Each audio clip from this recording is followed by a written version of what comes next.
Today, I am honored to welcome Alan Aragon to the podcast. With over 30 years of experience, Alan is one of the world's leading nutrition researchers and has published some of the most important and groundbreaking research of our time.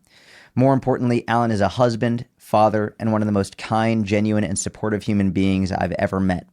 I started following Alan's work when I was a teenager, and it's not an exaggeration to say that if it wasn't for Alan, his work, and his overwhelming generosity, I wouldn't be where I am today. Alan Aragon, welcome to the podcast.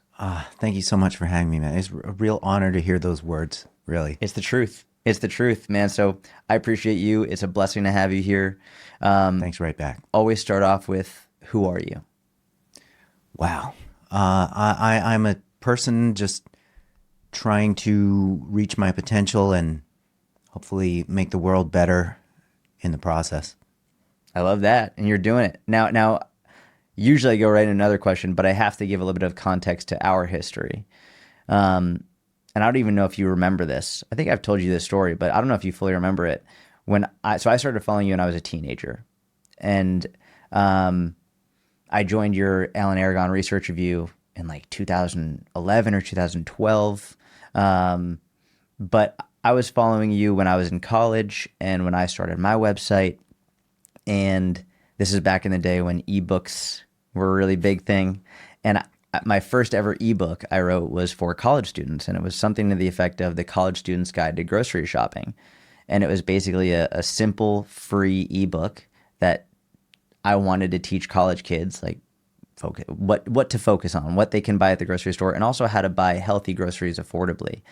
And you didn't know me. You had no idea who I was. And after I wrote it and after I thought I had this amazing masterpiece, I sent it to you and I was like, hey, Alan, would you mind sharing this with your audience? And I had zero audience and you had a huge audience. And I didn't expect anything. I was just like, I might as well. And without question, almost immediately, you said, absolutely, it'd be my pleasure. And you shared it with your audience when I was 21 or 22. And it was you, and then there were other people in my life, whether it was Louis Simmons or other incredible people who were world-renowned, who went out of their way to show me incredible grace and kindness and generosity. And that's what I mean by I wouldn't be where I am today if it wasn't for you. So thank you. And in terms of your trying to make the world a better place, I think you're doing a pretty damn good job. Oh, love to hear it, man. So 2012, that was, what's the math on that? Is that like 13 years ago or something like that? Yeah. Yeah, 13 years ago. I had already been, I guess maybe arguing on the internet for almost a decade by then.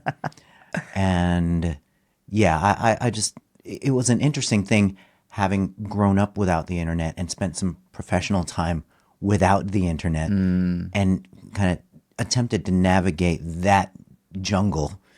And then the internet happens and people start doing brilliant things. And I'm like, you know what? I would love to help the good guys where I can, you know? And I always had a really good feeling about you and what you were doing in the space. And I'm like, this dude's going to be something awesome someday. Thank you. And here you are. So yeah, super happy to hear that. So moving on, I have a couple questions, then we get more into the meat and potatoes. Okay. What misconceptions do people have about you? Oh, man. That all I care about is reading research. All I let's see, that I might not care about how comments come off or how people come off when they're coming at me in the comments and stuff. I just did a recent guest spot on the Huberman show, as you know. Yeah, it's going nuts, rightfully so. It was an amazing interview. It's going nuts, and Andrew is an amazing dude. Yeah, like he for some odd reason, he's polarizing in certain ways, but I mean, just bottom line, he's an amazing dude. So this particular comment is from some dude, kind of a random person. He's like, wow, this episode was chock full of misinformation, which is surprising coming from the guest. Like as if, hey, I would have expected more from Alan instead of dishing out all this misinformation. All I did basically on that show was talk about the state of the research we've done, the research others have done, and it's like, okay, misinformation. I just relayed the research. Yeah. It's like, oh. Yeah. And so I almost responded to that comment, but then I thought, you know what? That's bait. That's bait. And so I'll be like, yeah. But if somebody genuinely wants to learn, if I sense that somebody is approaching a topic in good faith and they're just either unclear or skeptical on something and they're ready to engage productively, dude, I'll spend all day. I will spend all day. And so, yeah, what misconceptions people might have about me. As much as I like the details and accuracy of kind of the minutia, I'm much more interested in the big picture and what works in spite of what the little details might be. So, one example is like a lot of the top pros in the physique space. They believe in a lot of stuff that isn't technically correct, but it's the fact that they believe in it that keeps them consistent with their voodoo programs that locks them in, and then they succeed that way. So succeeding in spite of what you believe is perfectly fine if you have a margin of that in your program, as long as you're doing the fundamentals and as long as that progress is happening there. Then it's almost like, okay, let's not fight over the stuff that's not technically correct, and let's focus on what are these people doing that works, and how can we kind of relay that and convey that and help other people do the same stuff. So I am much more of a big picture person than a minutia person, even though a lot of what I do is based on the small stuff. I think it's very clear in your content, you're a big picture person, but inevitably you get challenged, which is a great thing. We should all challenge what we hear. And when you get challenged, well, that's when you go into the minutia. That's when you go into the research. So you present the big practical take-home points, but when you're challenged on the research or why you're saying this big practical take-home point, you have to go into the minutia in order to say, well, let me show you what the research says. So I think you do a really good job of doing both. And I also, as an aside, I want to say one of the ways in which you changed the trajectory of my life was very early on. One of my first exposures to you was you were admitting you were wrong. You were admitting, you could probably guess what I'm about to say. You were admitting that you used to believe that you had to eat 6 small meals to stoke your metabolic fire, and that as time went on and as research came out, you were like, oh no, I was mistaken. And you learned that it doesn't really matter meal frequency. How often you eat is irrelevant as long as total calories are in check there at the end of the day.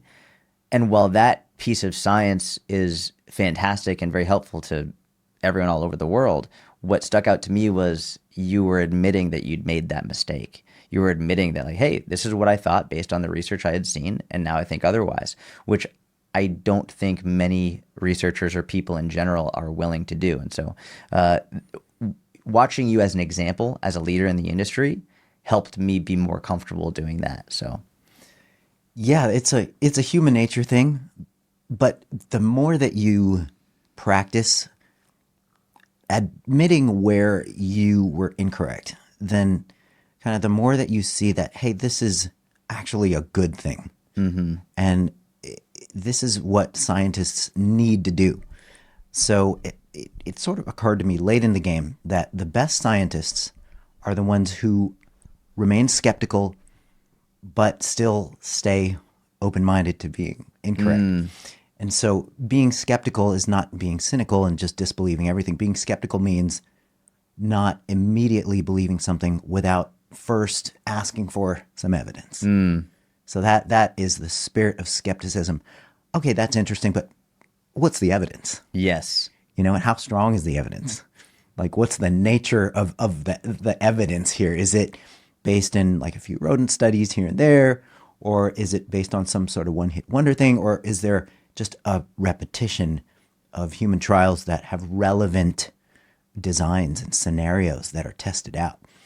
So that's skepticism. Just don't immediately believe something. Ask for the evidence first. And then the open-mindedness piece if you can blend skepticism with open-mindedness and dropping your ego and knowing when, oh, okay, well, we were wrong about that position, then I think that is the goal of what every, not just scientists, but people who want to be science-minded. That's what the goal should be. And so I'm glad that you pointed out that maybe I'm getting there. So Yeah, I mean, I think when you're willing to admit that you're wrong on something, people will trust you more. I think a lot of people, you said it's human nature, and I think the human nature comes from an ego place, whereas I don't want to admit that I'm wrong, because if I admit that I'm wrong about this, then what else does that mean on a deeper level? When in reality is, if you're willing to admit that you made a mistake and that you were wrong, I think not only will people trust you more, but also I think it's almost therapeutic for yourself to be like, ah, because if you just pretend and dig your heels in, it weighs on you. Like, on some level that you're mistaken, and so I think it's a healthier thing mentally, physically, and emotionally and spiritually to be like, you know what, I made a mistake. We already spoke about meal frequency a little bit, but what is one thing that you used to believe that you no longer believe anymore? okay, well, there's a few things. So one of them that pops out is my colleagues and I are famous for destroying the anabolic window concept. um, Dude, I've had knockdown, drag out wars on the what we used to call the forums or the message boards. There was this forum called Anabolic Minds, like way back, and then I was just battling the moderator. He went by the name Bobo at the time. It was like nobody's real names are known, man. And I was vehemently defending the absolute need to have a fast digesting protein and a highly glycemic / highly insulinemic carbohydrate source immediately post exercise. Just because that was the prevailing lore at the time. And I thought it was science based. And I was like defending the hell out of it. And I was like pointing to my own credentials to defend it and Yeah, everything. yeah, It's yeah, like, oh, what have you done? And so, man, I have had to eat those words. And as I kind of progressed in, I guess, my academic career, my colleagues and I, we ended up publishing multiple pieces that really sort of dismantled that idea. And so not only have I had to kind of eat my words on it, but I went ahead and became known as the guy who debunked that idea. And Bobo's like, motherfucker. Yeah, he's probably like out there right now. If he's still alive, he's like, yeah, damn it. I was right 20 years ago. But yeah, that's one of the things. The other thing would be, I used to, like everybody else in the space, used to think that vegetable proteins were just vastly inferior and that vegans were doomed to look like Gilligan and stuff like that. No offense, Gilligan. Yeah, R.I.P. I love that show. Loved it. Watched it daily. And it turns out that we were getting wronger and wronger about that as the years roll on. And let's see another one. Well, in the training realm, there's like the repetition thing. Okay. So reps and hypertrophy. We all always used to sort of bow to the 6 to 12 altar, but then a bunch of work starts rolling out from Schoenfeld et al. And others, showing that you can go really, really low rep heavyweight, or you can go really lightweight high rep if you take the sets to failure, and as long as the volume load is the same. Similar hypertrophy outcomes happen. And obviously there's practical limits to always, training in the heavy load stuff. And then there's like a lot of practical limits to always training light and spending, doing 30 rep sets and spending like half the day in the gym. But nevertheless, in principle, there's a lot more flexibility to how you can train and still optimize rates of hypertrophy. So, yeah, the meal frequency was a thing that I defended vehemently as well too, man. We all did. Yeah. At a certain It's 'cause point, what we it were was taught. 4 to 6 meals at least. You got to keep that you got to stoke the metabolism and all this stuff. And I do remember arguing with somebody online who threw the research at me on these 24-hour, like direct calorimetry, comparing like 1 to 2 meals a day versus just multiple meals and showing the same 24-hour energy expenditure. And I was like, oh crap. Do you remember that moment? I remember that moment, and I honestly think my ego was so huge that I don't think I even conceded, because it was a public argument, and I felt like didn't want to like convey that, oh, okay, you won, I lost. I just wasn't mature enough to concede on the spot. And so I'm not sure how I pivoted, but nowadays it's like if somebody shows me some data that supports their point really well, then hey, it's actually cool to Yeah. to freaking go, oh no, that's great. Yeah. Because now we're having a discussion, we're having dialogue, and we're kind of moving the collective consciousness Yes. forward instead of just boom, boom, boom. Okay, this is a boxing match. So yeah. So I have a whole section of, I call it You Said, where I've gone through a lot of your work and I've taken direct quotes from you, and I want you to expand on it. And you already just touched on one of them. I want to get more deep into it. So you said it doesn't matter if you get your protein in immediately before or after strength training, as long as your total protein intake is sufficient by the end of the day. My question was, are you saying there's no such thing as the anabolic window, and how much protein is sufficient? So can you explain what the anabolic window is purported to be, and then help people understand the truth about this protein timing, especially related to your workout window?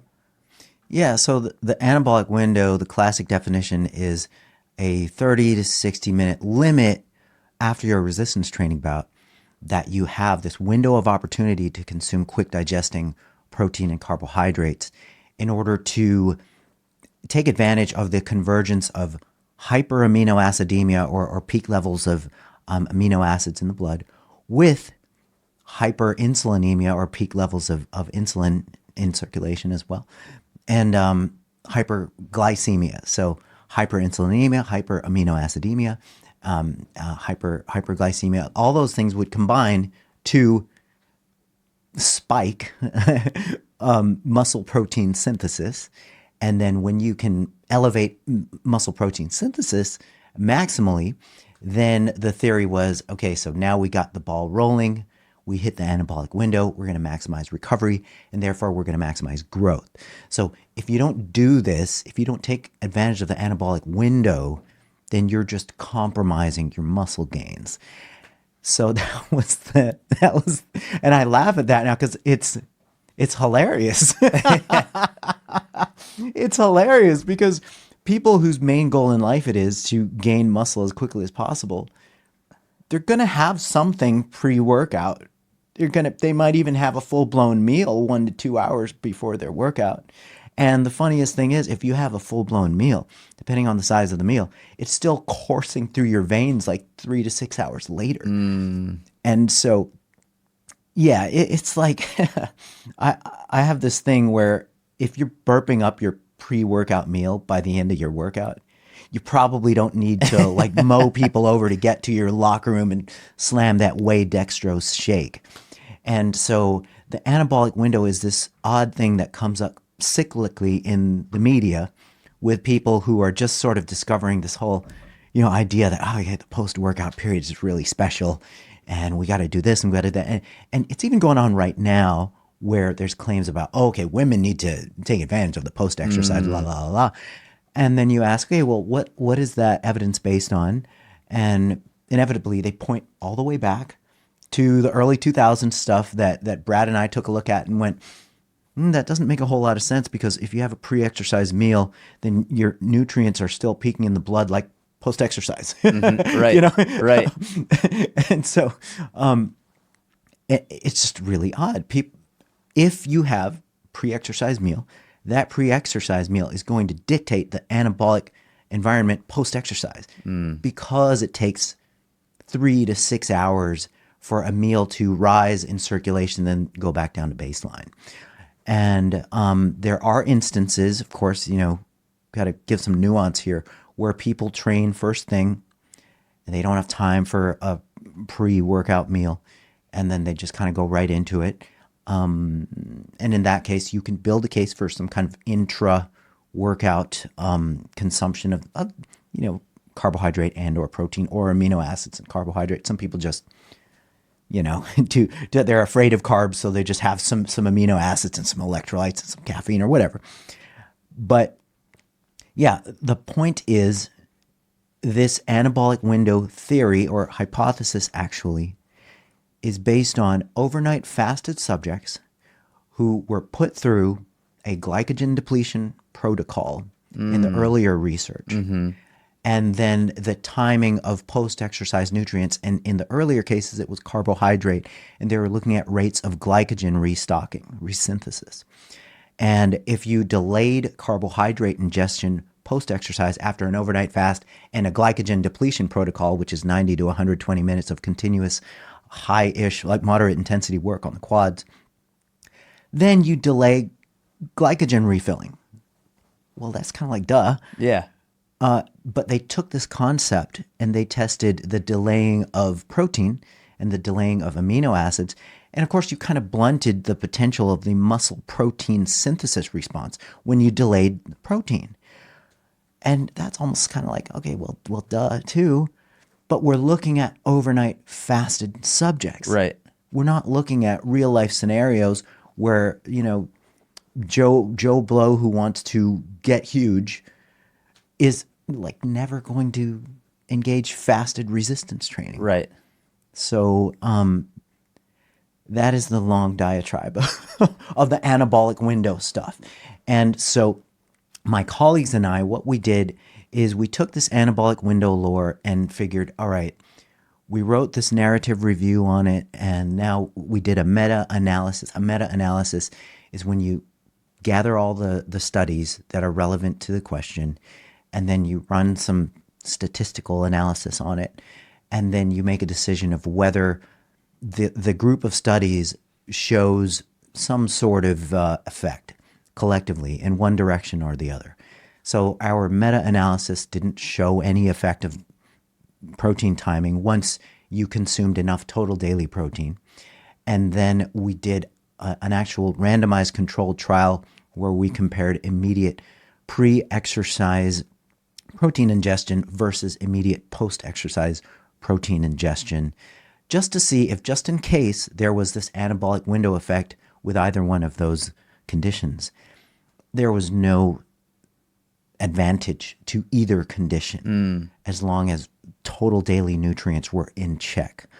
And then 10 years later, one of my friends and colleagues did a similar study and compared a sandwiched resistance training bout with an even further nutrient neglect period, 3 hours of nothing on both sides of the training bout versus anabolic window servings of protein on both sides of the training bout.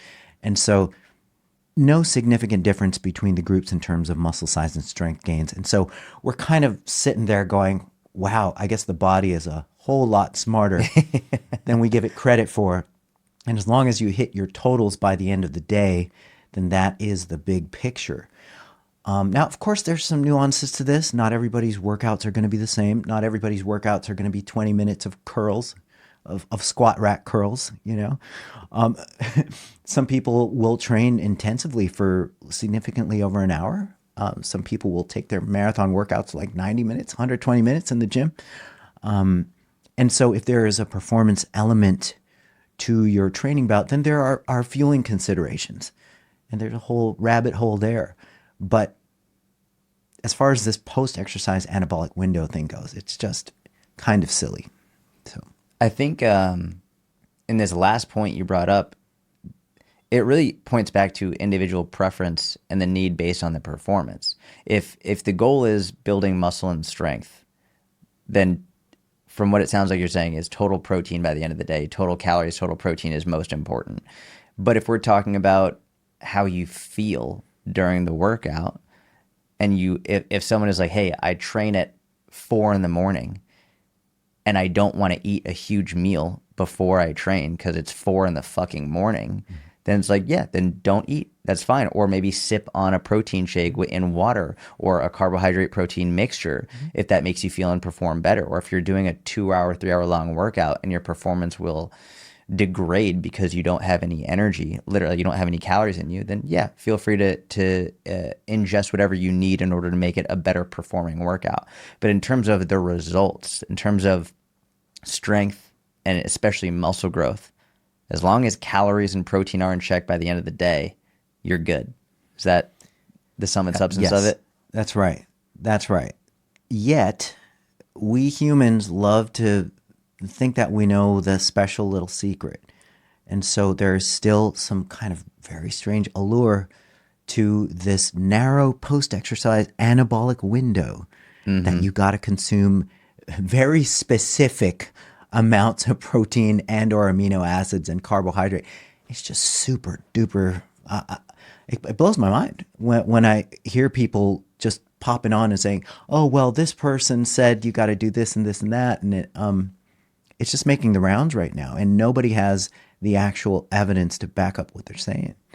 So The cool part is it makes it more feasible for everyday individuals. It's like rather than, oh my gosh, if I don't get this protein in immediately before and immediately after, thinking the workout was a waste, which is what I was told when I was a kid. If you don't get protein in within 30 minutes, then your workout was a waste. Now people can, oh, listen, like I'm busy, I'm a mom, I'm a dad, I'm a college student, whatever. I've got stuff going on. I wasn't able to get that protein in. It doesn't matter. It's not a waste of a fucking workout. Just get your protein in when you can. Make sure your total calories are in check, and you're going to be fine. And yeah, all it does is make it more realistic for the vast majority of people.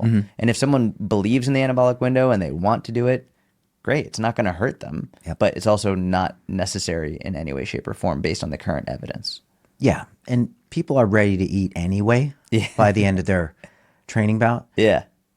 But it'll be nice for some people to know that they can drive home in traffic and then go home and have their steak and potatoes. Right. You know, they don't have to Right. Yeah. have Yeah. that shake waiting for them out right next to the bottom of the squat rack. Right. Yeah.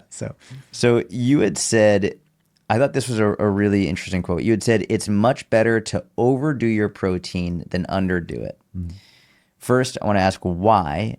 And second, I know the answer, but it's important for others to hear. Is there a threshold or limit at which your body can no longer absorb any more protein and the rest will go to waste? Okay. All right. So the first one is it is more practical to highball protein than underdo it, even a little bit. There's big body composition benefits to higher protein intakes. And that's because protein directly supports lean mass. It is the most satiating macronutrient. And it is the most conducive to shifting the energy balance in the direction of body fat reduction. So the larger problem at the population level is too much body fat. And so a easy way to default your diet towards the goal of reducing body fat, one of the simple things is just keep protein on the higher end. And it's very difficult to consume too much protein because for a number of reasons. It's economically unfeasible to do that, or infeasible for you grammar folks who are going to get me on and Idiot. going to get me. And it's also just people don't necessarily have this natural craving and love for just taking down high amounts of protein. Well, some people do. Some people do. And it always, and just the real world track record. Like when clients come to you as a group, they're almost never like eating too much protein at the time that they seek your help. They have trouble hitting their protein goals usually. And that's because they're just tanking down a ton of the rest of the stuff that they don't necessarily need high amounts of. And so that's the story with protein. Like if you engage a high protein diet, you almost spontaneously drive down the amount of carbohydrate and fat that you eat. And you're more satiated, so hunger is under better control. And then hunger control is really sort of the beast. It's the big thing with being able to lower body fat and prevent body fat gain. And protein is probably the most powerful tool for that. So, yeah. And then the next question that you had, which was, is there a point Is there a threshold beyond beyond which you're wasting the protein? No, it never. There's different values that are attributed to the percentage of protein that your body uses and stuff, but it's usually in the 90% and up. Like whatever amount of protein that you eat, for all intents and purposes, like none of it's going to, in quotes, go to waste.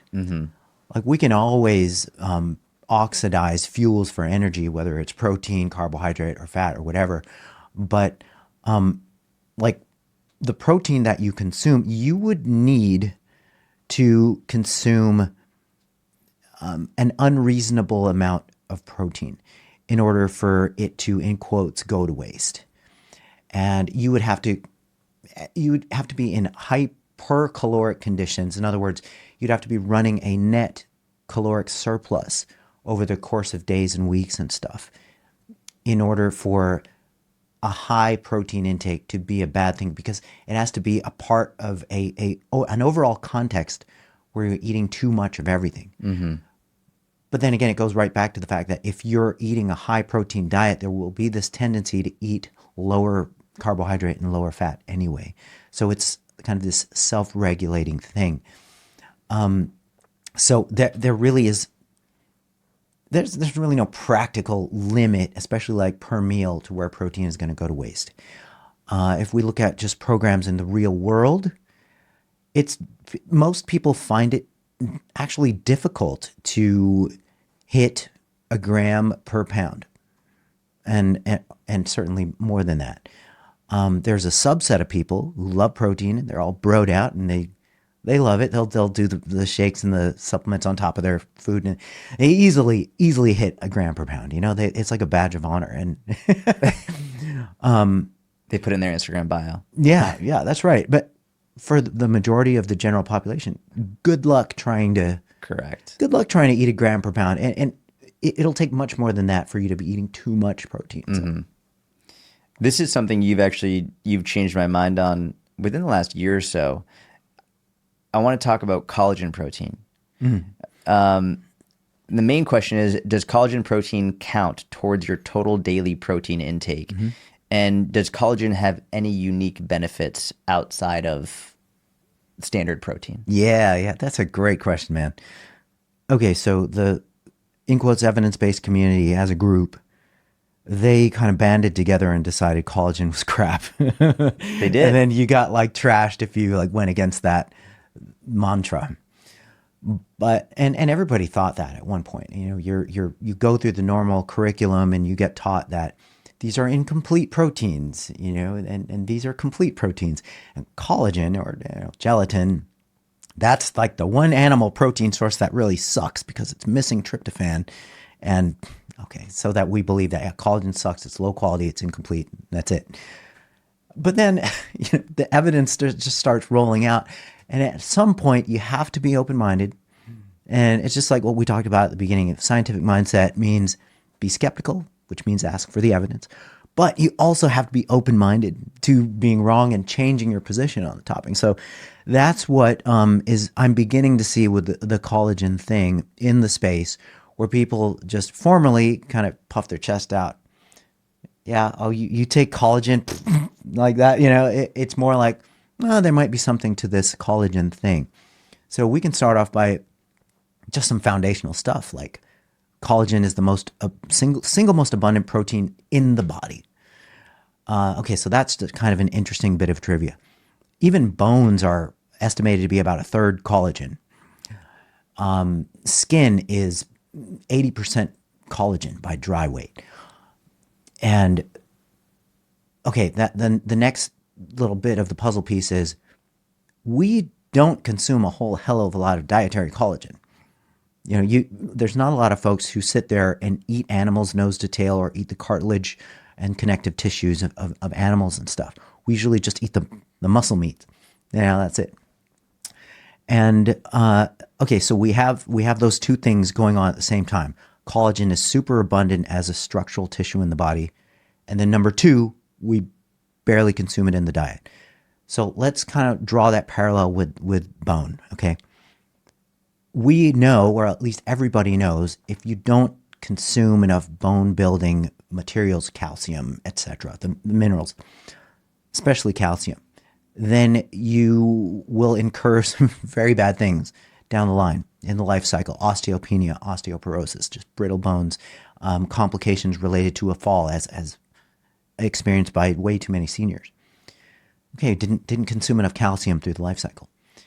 All right, so why is everybody just freaking out over the idea of, okay, maybe we should proactively consume some collagen because bone is almost half collagen and it's the most abundant single protein in the body. And then the pushback against that is, well, why would we consume collagen when we have so much higher quality proteins out there? Why would you waste your money on an incomplete protein? There was the popular pushback against collagen is that when you consume a high quality protein, it breaks down into the constituent amino acids that get shuttled into the target tissues for the need of the body at the time. And so therefore you're just really shooting yourself in the foot by attempting to do that with an incomplete protein. Well, here's the thing. Here's the catch. Collagen has particularly high amounts of certain amino acids that are in pretty low supply in other, in quotes, high quality proteins. So collagen has a high amount of glycine and proline, and it's got a special amino acid in there called hydroxyproline. So hydroxyproline is virtually absent in everywhere in nature except for collagen. And so hydroxyproline is critical for creating this structure. It's called the triple helical structure.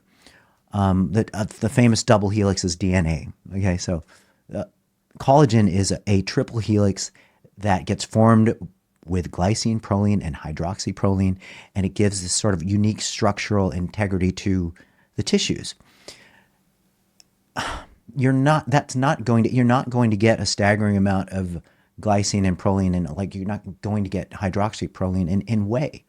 And so when we compare collagen with whey on muscle specific effects, and whey ends up kicking collagen's ass, we can't go, aha, see, collagen sucks now, but that's what a lot of people do. Collagen is mainly for the purposes of bolstering the structural integrity of non-muscle tissues. It's not great at muscular adaptations, but with things like skin, joints, bone. I mean, if you talk about like a pile of positive results, multiple systematic reviews and meta-analyses showing that, hey, there's something to this. But it's almost like, well, duh, there's also something to taking in enough calcium and getting your bone strong, dude. It's the same damn principle, almost. And so there's another little thing about collagen that it resists hydrolysis or resists complete breakdown after ingestion. And so these collagen fragments, they make it intact through the bloodstream and into the connective tissues. And this has been tracked with radio labeling or isotopic tracer technology, where they can track the route of certain molecules within the body and where they end up, where they go, their metabolic fate. And so with collagen, these collagen fragments have been tracked from ingestion to blood circulation straight into the joint cells and increasing the activity of the so-called chondrocytes. And so we have mechanistic data. We have like hard outcome data, like with anything from markers of skin health, skin aging, all the way to very specific things with connective tissues, even hair and nails.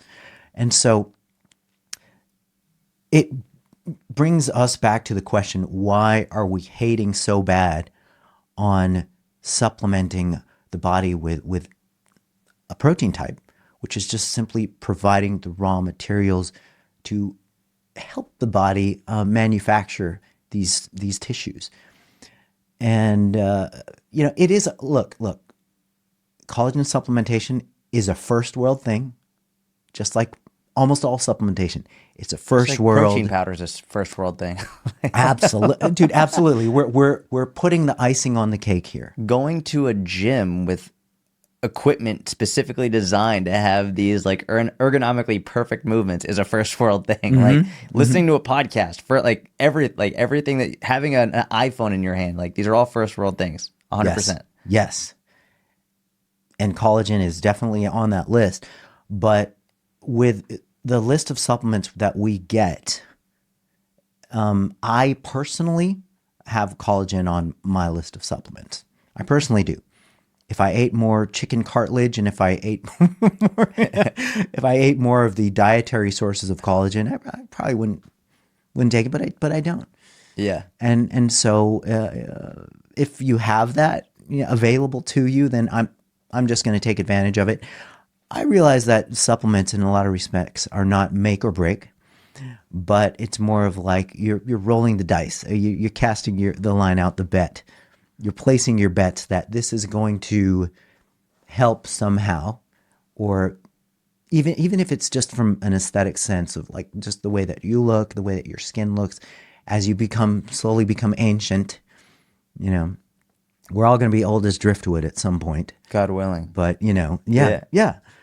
And so it's kind of interesting to do what we can while we're young, and that's the story with collagen. Some people are just going to poo-poo it, hate on it, and just feel really proud that it's one less supplement that they have on their list. And you know what, man? That's fine. I don't think it's a mandatory thing, but if you're asking me what do I think about it, and hey, do you even take it? Then my answer is I think it's good and I take it. For a woman who is concerned about bone health and is already in the gym, lifting, maybe doing some plyometrics, doing everything she can to prevent osteoporosis, would you recommend collagen for a woman who's like as another barrier, as another defense mechanism, as another proactive step to potentially improve bone density and health as she gets older?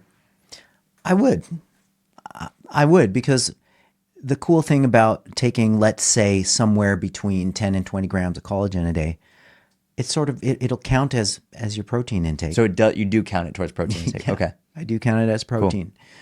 Cool. There's this whole philosophy of only counting in quotes high quality proteins as protein, but there's a practical dilemma with doing that.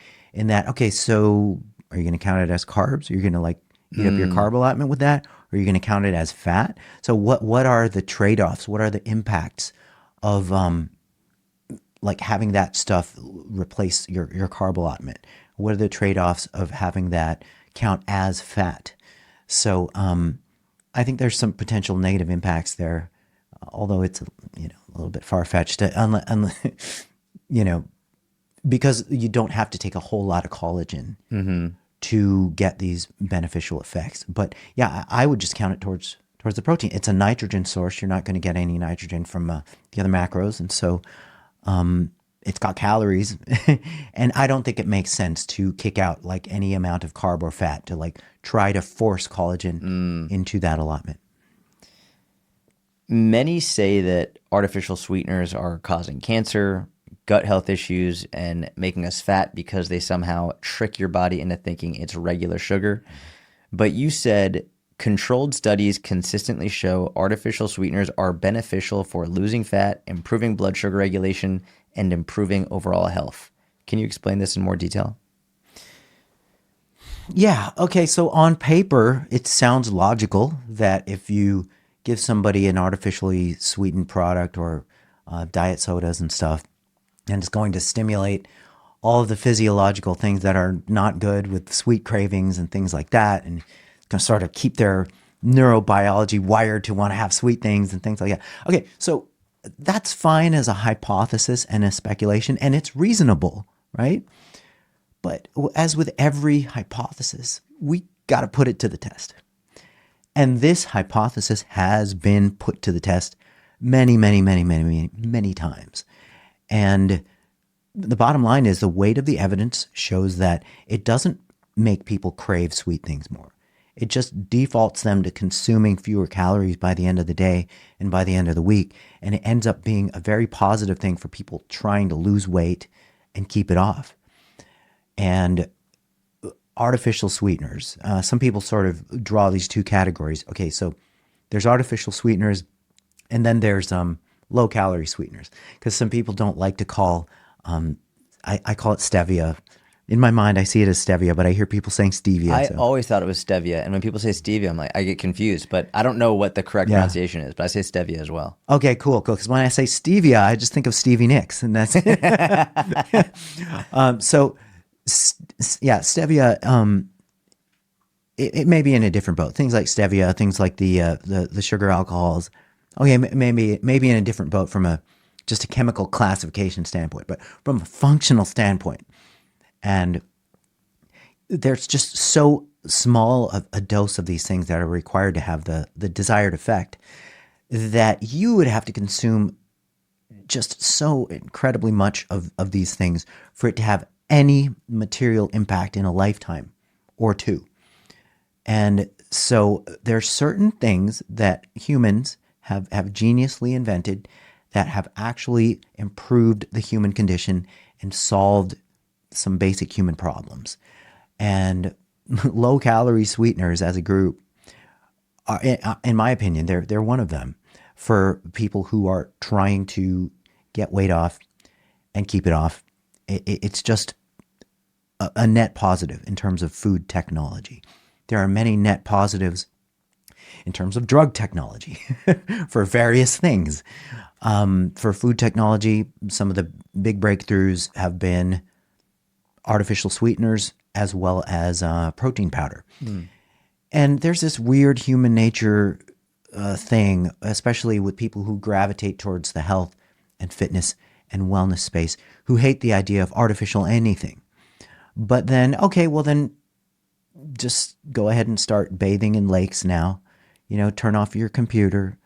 Don't use your car for that matter. You know, like, I'm not saying we have to be full Jetsons, right? Or maybe like I've seen a lot of people be like, I don't like artificial anything. And it's like, but you get Botox. Right. Or it's, I don't like artificial anything, but you inject testosterone in your ass. Like Right. it's those are the things that don't make sense to me, where it's like they pick and choose what they're okay with and what they're not okay with based on the label of artificial. Oh yeah. Yeah, absolutely, man. Humans are going to human. Yeah. We're going to make it off this planet at some point. We're going to colonize the galaxy at some point, you know. But that's just how it is. We accept the good stuff for what it is, even if it's artificial. I mean, artificial limbs, thank God. Yeah. You know, we're there already. We're pretty soon going to have artificial brains. And there's going to be goods and bads with the march of technology.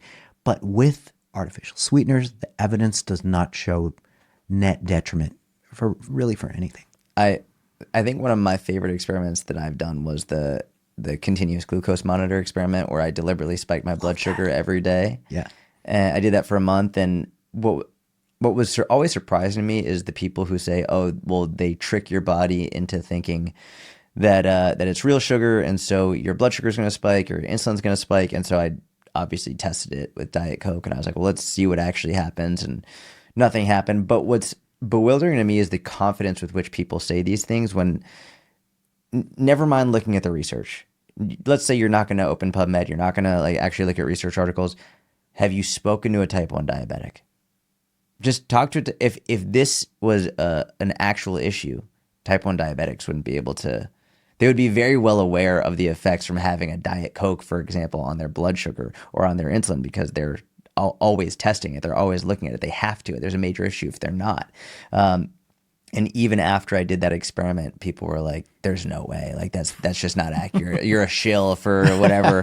It's Right. But I think, to be fair, the major concern, let's say outside of spiking blood sugar, outside of insulin, outside of even gut health issues, which I do want to talk about in a second, I think the biggest concern is cancer. I think that's what people are most worried about. And I empathize with that because I'm worried about it too. I think on some level it would be weird for an individual to not have some fear of cancer? Because we see people who live unbelievably healthy lives, who are the models of health, get cancer and die very young. So from a cancer perspective, what do you think about artificial sweeteners? It's an evidence thing. It really is an evidence thing. And there's always going to be degrees of unknown. There's always going to be unintended consequences with various technologies that we try to develop. But my read of the current evidence is that it is highly implausible to develop cancer from doses that are remotely close to like typical human dosing for these things. Artificial sweeteners, the range of them. I'm just skeptical of that, but I'll also concede that these questions are hard to study. You can't run human experiments to just load people up with extraordinary amounts of these compounds in the experimental group and have the control group just, go on their merry way, control everything, and then follow them for decades and see what happens in each group. But there are just such a broad array of compounds and foods in the diet that have greater cancer potential than artificial sweeteners, as far as just the toxicology data goes. So I'm just not convinced. What would have greater cancer potential? Things like charred flesh. So like barbecuing on a grill, if you just consume the charred parts and you consume that in large amounts. And gosh, just even, I like to use this example all the time, like just walking around in LA. Because the air quality? Yeah, it's the air quality. Yeah. Certain processed meats with their, now people will push back on that as well, but you're getting larger amounts of compounds that have cancer potential in other foods than you'd be getting with the tiny amount of, let's say, aspartame in some sort of diet soda. Mm-hmm. And unless you have gallons of that stuff a day, you're not even going to reach the upper safe thresholds that are kind of reflected in these, animal studies where they just load the animals up with escalating doses until they see some semblance of harm. That's just kind of the reality with artificially sweetened beverages and products and stuff. I don't think that it's a great idea when I see folks having like a dozen Diet Cokes a day, let's say. I would rather people try to get into the habit of drinking plain water and maybe limiting their diet sodas to, with clients, my standard was like, limit it to like one or two a day. If you feel that need. Where does that recommendation come from? Is that based on? That's just me. That's just you. But is that's that just me in practice? Yeah. Is there like evidence showing above that limit is dangerous, or is there you have a gut feeling that above that amount is not intelligent from a cancer risk perspective or a gut health risk, or is there something driving that recommendation, or is that you just sort of like, hey, I don't know, I think you probably shouldn't have that much because mentally and emotionally you should probably get used to having fucking water and not these overly sweetened drinks? Like where does that come from? Okay, part of it is what you just said, and the other part is usually with these diet drinks you're going to get on the low end maybe 20-30 milligrams of caffeine. On the high end you'll get like 100 milligrams, and some of these some of these drinks that the kids do, it's like, whoa. Yeah, it's wild. It's like it's at 200 milligrams of caffeine per drink. It's like, wow. And so it concerns me from how that might affect sleep quality, especially if they're, let's say, coffee consumers as well. And the amount of caffeine, it just adds up. Yeah. And caffeine is no freaking joke.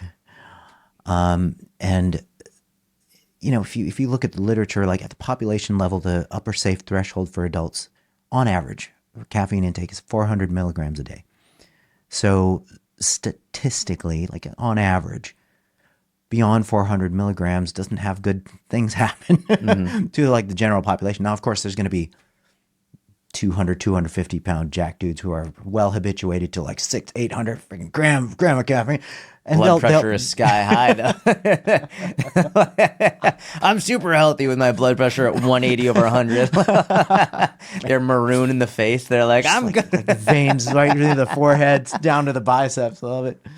And so there is some concern there. Like if people go much more than a couple of diet drinks a day, then they could potentially be running this suboptimally high amount of caffeine intake. So your concern is more about caffeine than it is about the artificial sweetener. Then it is about that. That's right. Okay. Yeah. That's a super helpful answer, because it's like let's say there was zero caffeine, hypothetical, no caffeine in these diet drinks, and someone was having 6, 8, 10 a day, zero caffeine though.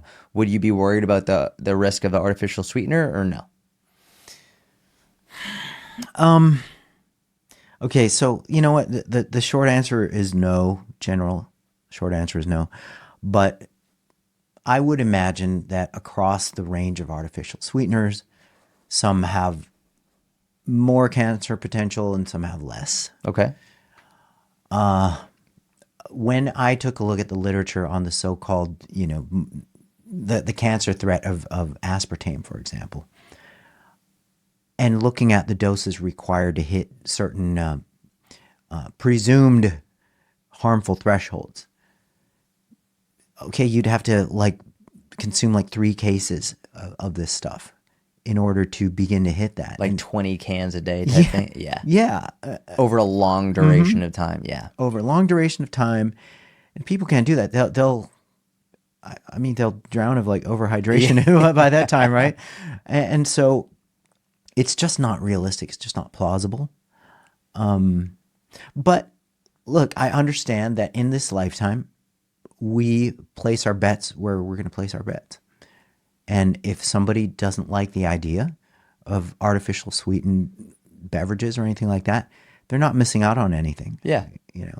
And so I wouldn't judge somebody who avoids like Diet Cokes and stuff. Mm-hmm. But I do have an issue with somebody saying, hey, everybody needs to avoid diet sodas because you're going to get cancer. Yes. Yeah. You don't judge them for not drinking it, and they can't fearmonger, or they shouldn't fearmonger. That's the other side of the thing. Yeah, that's the other side. Yeah. Okay. That was super helpful. You said the glycemic index of a food doesn't matter when it comes to fat loss or health. Can you explain what glycemic index and glycemic load is and what people need to understand about them? Okay. Glycemic index is like the simple definition is it's an indicator of how well or how effectively a given serving of food raises your blood sugar. And the way that they rank a food's glycemic index is they take a given food, however much of it is required to amount to 50 grams of carbohydrate. So some foods, you're going to have to grab a whole bunch of it in order to amass 50 grams of carbs, like fruits, for example.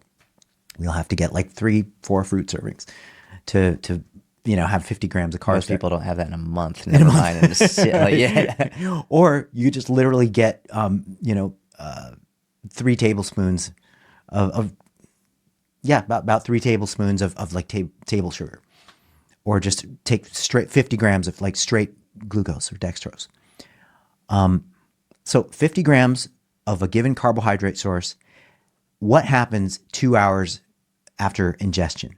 Like, what is the glycemic or the blood sugar elevating effect of this?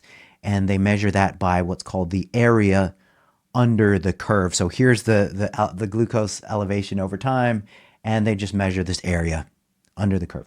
And that will give a given food its glycemic rating or glycemic index. Okay, so a couple problems with that. You are judging a food source based on those conditions. A, it had to have been 50 grams, and B, you're looking at a 2-hour period. And then C, this is what's never talked about. The glycemic response to any given food can be vastly different across individuals.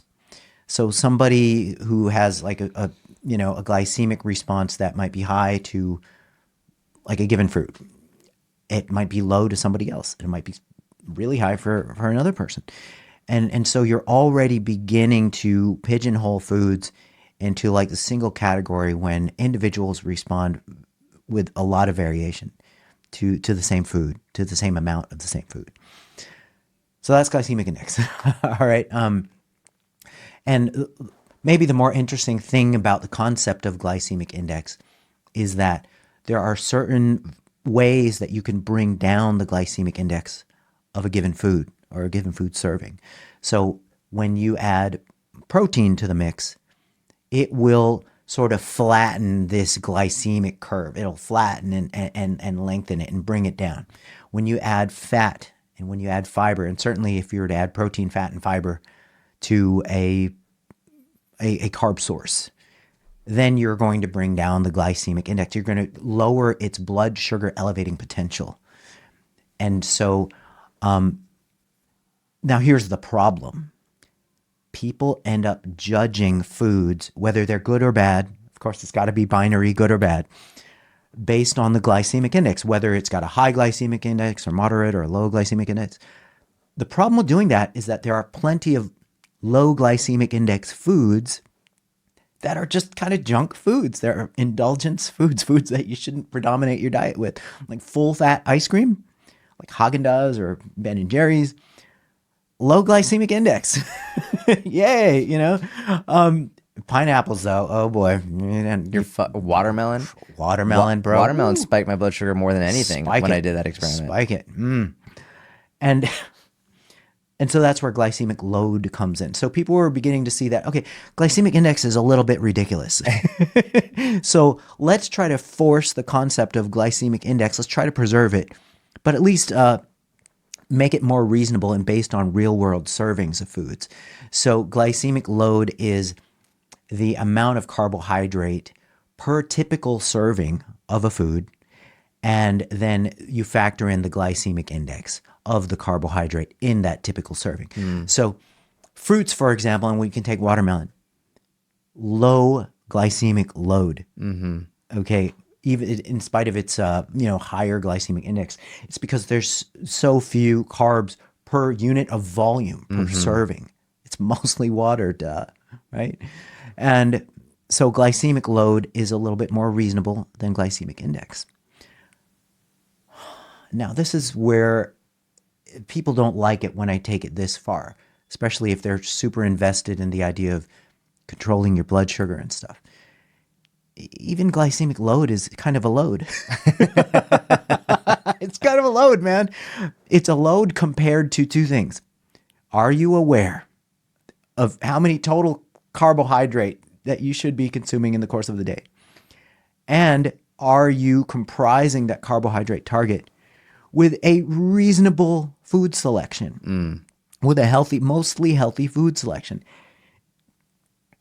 Are you getting enough fiber in the course of the day? Like, if you don't know these things, when you know these things, glycemic index, glycemic load, it's all kind of irrelevant distractions.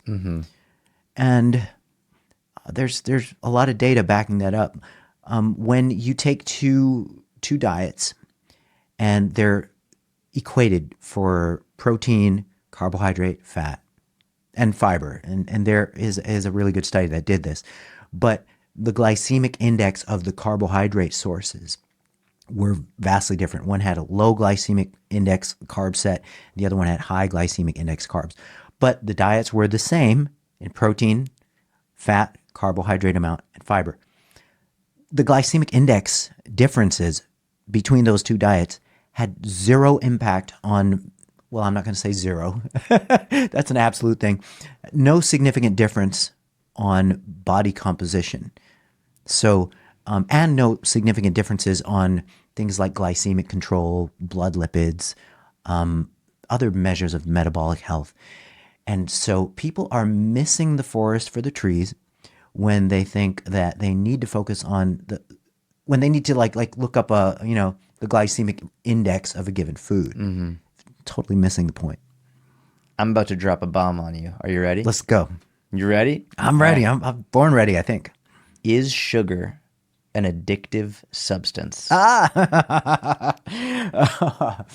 Okay.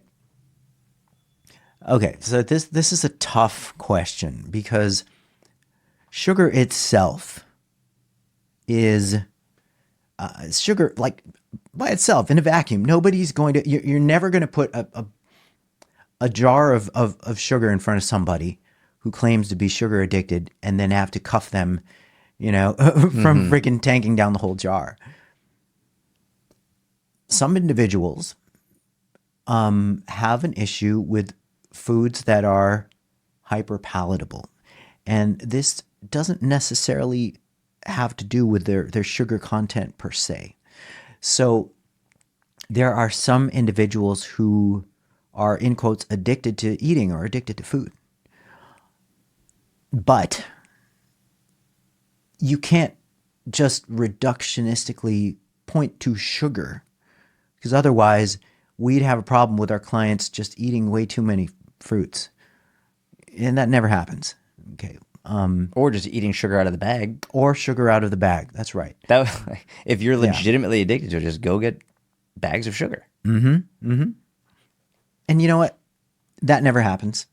And even the statement that, food is addicting, that's a dicey thing as well. Is because with the classic model of addiction, you need... It needs to be a substance that doesn't necessarily benefit health, let alone enable survival, which food does. And then there has to be very specific physical withdrawal for you to be able to classify something as addictive. And when you compare food and drugs, it's like you're comparing like a bicycle with one of those crotch rockets, those Yamaha 1000 things you see in the 90s. I'm going to push back for one second. You said there has to be a physical withdrawal? Because that, to me, I know there are physiologically addictive things and also psychologically addictive. So like sex addiction, for example, is there? I don't think there's like a physical withdrawal symptom from something like that, or like gambling addiction, for example, right? There's no like and I might be mistaken, but my understanding is that there's like a checklist of things that sort of like with binge eating, like there's not just like you're a binge eater, you're not. Like there's a checklist of things that might make someone a binge eater or classify them as a binge eater. There are a checklist of things that could potentially classify someone or something as addictive. But I'm not sure that you need a physical withdrawal symptom. Is that? Yeah. So you got ahead of me a little bit. Oh, I'm sorry, dude. I'm sorry. No, that's good. That's good. Even though food doesn't have physical withdrawal, well, like the classic addiction model would require physical withdrawals, but a little bit more contemporary view of addiction and things that can be addictive, like what you mentioned, gambling addiction, sex addiction, then the physical withdrawal piece goes into limbo. And with me not being an addiction expert, I can't tell you what the position stands, what the consensus is on that. But I think it's just too oversimplified to say sugar is addicting because of some of the details that we just discussed. I think that it's an unhealthy way to look at something as just potentially innocuous as sugar. I don't think it's healthy to give sugar that kind of power, undeserved power.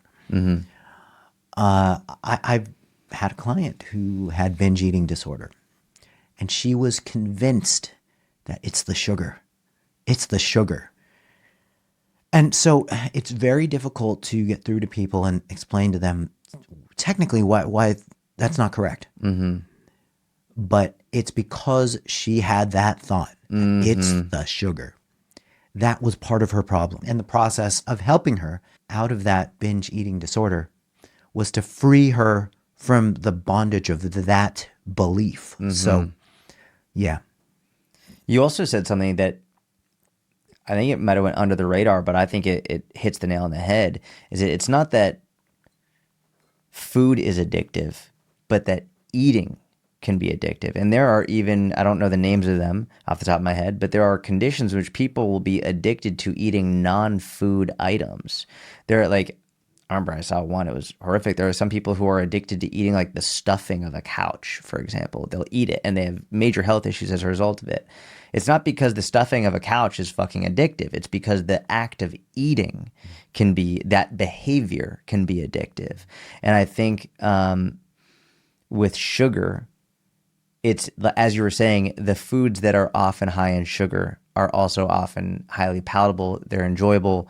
And I think people will use eating as a coping mechanism. They'll use eating to deal with trauma. They'll use eating to deal with emotional distress. They'll use eating when they're happy, when they're sad, when they're angry. And it can become an addictive behavior, and often around foods that happen to be high in sugar. But then blaming the addictive behavior on sugar is reductionist, missing the mark, and actually doing more harm than good, because then the natural response is, well, I must get rid of sugar. It's like, okay, well, good luck getting rid of all sugar. Like, because then our fruit's okay, or like any number of things. It's different than an addiction to, say, alcohol, where like, and I want to talk about that with you later. Mm-hmm. With alcohol, you have the option to completely remove it. And technically there's an option to completely remove sugar, but I think it's way more practically difficult in an everyday circumstance to remove 100% of sugar from your diet. Like, it's far more practically difficult, which makes the diet far less sustainable, which means that when you inevitably do have sugar, you then think of yourself as a failure again. So you're far more likely to fall back into negative eating habits. So it's going to your point, it creates this unrealistic expectation and this idea that, oh, well, I am addicted to sugar, which then allows you to continue binge eating and eating too much and eating in excess and not living the life that you should be living, because you've just told yourself, or someone made you believe, that sugar is addictive, when in reality you have addictive behaviors that can be dealt with separately. Mm-hmm. Yep. Well put. Awesome. Mm-hmm. Okay. Here's one. I'm going to change topics pretty drastically. Okay. And then we're going to go back to other fitness stuff. But you told me you are a Christian. Mm-hmm. I'm Jewish, and many ask me frequently how I can be a man of science and also a believer in God. Number one, has anyone ever asked you that? And also, I'll continue and say, for me, believing in God and believing in science are not contradictory in any way, shape, or form. I think they go hand in hand. But what about you? As a Christian, as a believer in God, how can you be a man of science and also believe in God? Okay. A practical way to explain this is that at no point in my career will I ever gather up my colleagues and conduct a randomized controlled trial on whether God exists or not. Well, I promise you I'm never going to do that. Like, ever. And I have another like 50 years to go on the planet. And that's kind of the bottom line. It's like, there's certain things we can study and certain things we can't. There are certain things that are outside of the realm of what we can practically investigate. And so it ends up becoming what you believe will happen when this is all done, or what you believe might be governing this life, the events and everything like that. I enjoy watching the philosophers duke this out. Yeah, it's amazing. I love it. It's amazing. I just recently got privy to Alex O'Connor. Mm-hmm. And he's been a rising star in the atheist / agnostic space, which is funny because he started off like being sort of a proud chest puffy kind of atheist. Now he's like, I'm agnostic. And then like, I see him being Christian in like about 5 to 10 years, which is hilarious. But no, brilliant guy. I love them. I love how these, on both sides, the agnostics / atheists and the religious bros they try to form their arguments and they try to duke it out. It's extremely, I gotta say, it's entertaining for me. And educational on both sides. But yeah, I completely agree. Yeah, yeah, and I would rather them duke it out than me just spend, my effort trying to explain to somebody like why. Yeah, how can you believe in the big granddaddy white beard guy in the sky while at the same time explaining why the anabolic window is silly in the face of a pre-exercise meal based on the data? It's like because they have nothing to freaking do with each other. It's like I like a certain kind of meat.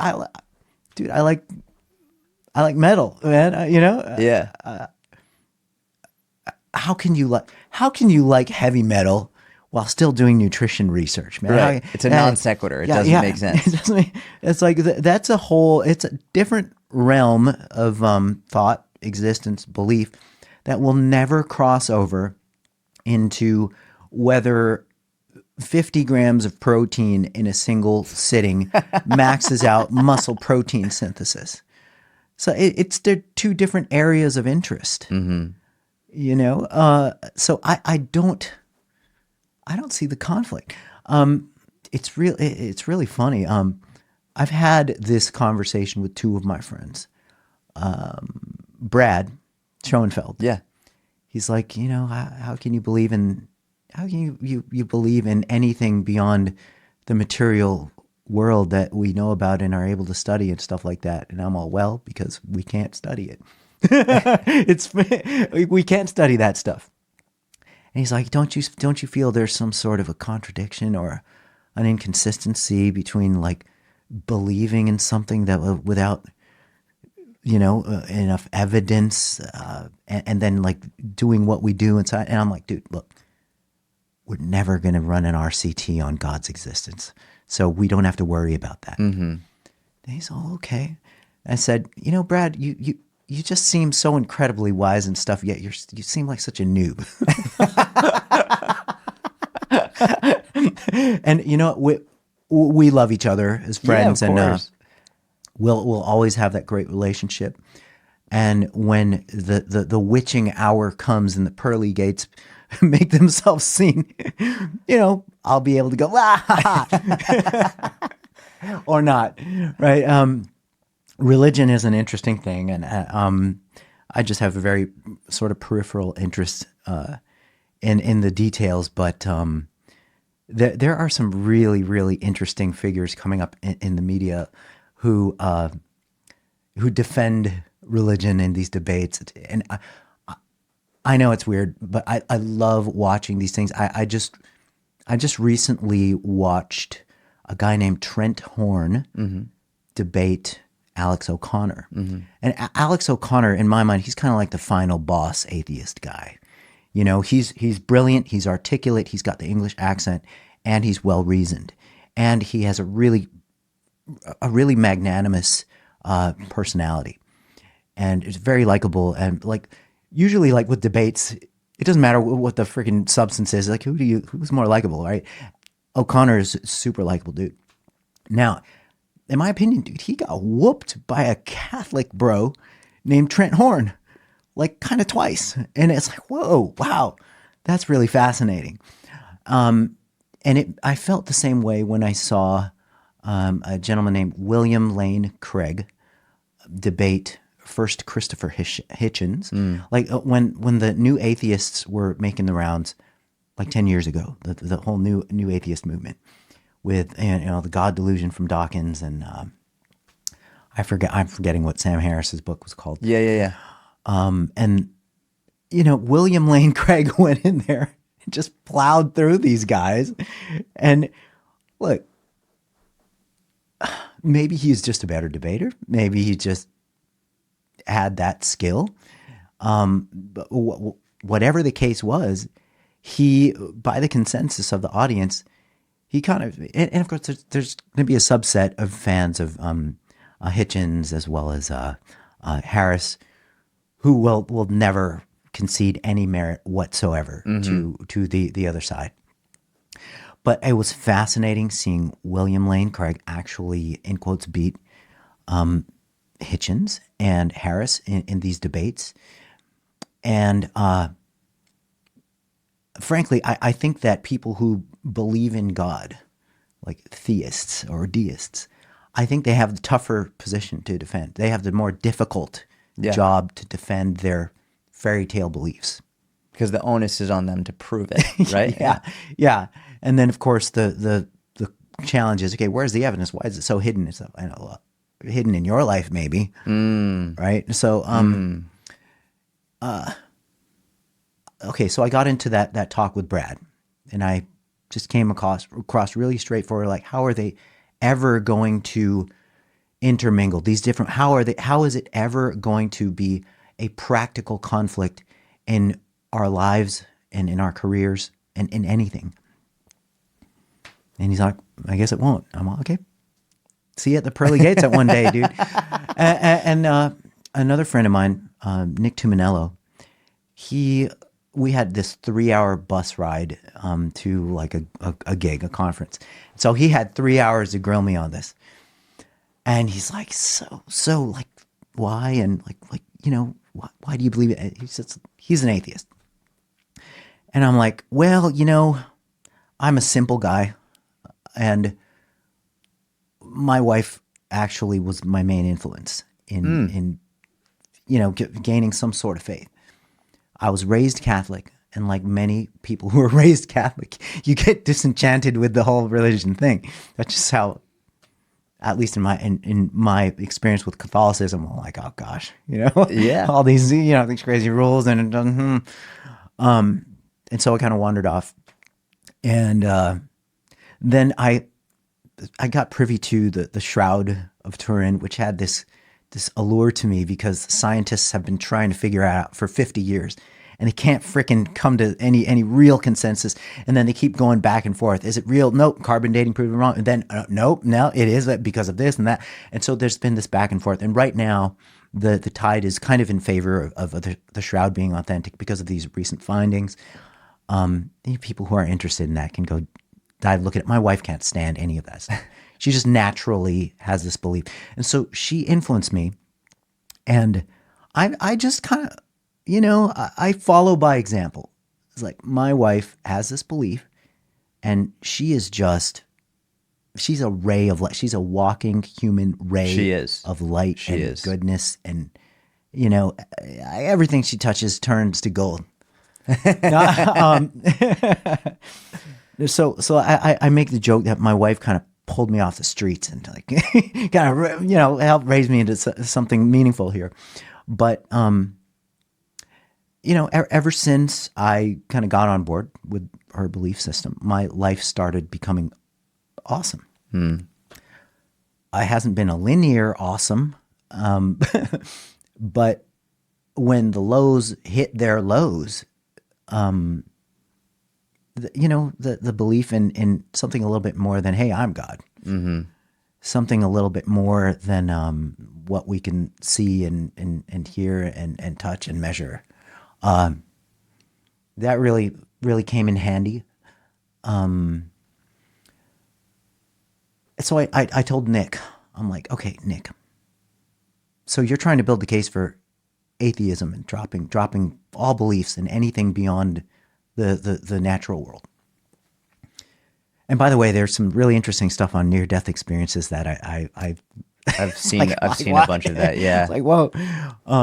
And now, by the way, there's a subset of atheists and agnostics who are getting into like quantum theory and then going, okay, well, I don't know, yeah, maybe this God thing is like a quantum situation, right? Like that movie Source Code. Yeah, interesting stuff. That awesome movie, by the way. So I said, Nick, how is my life gonna improve by me just dropping all belief in anything beyond the natural world? How is that going to help me out?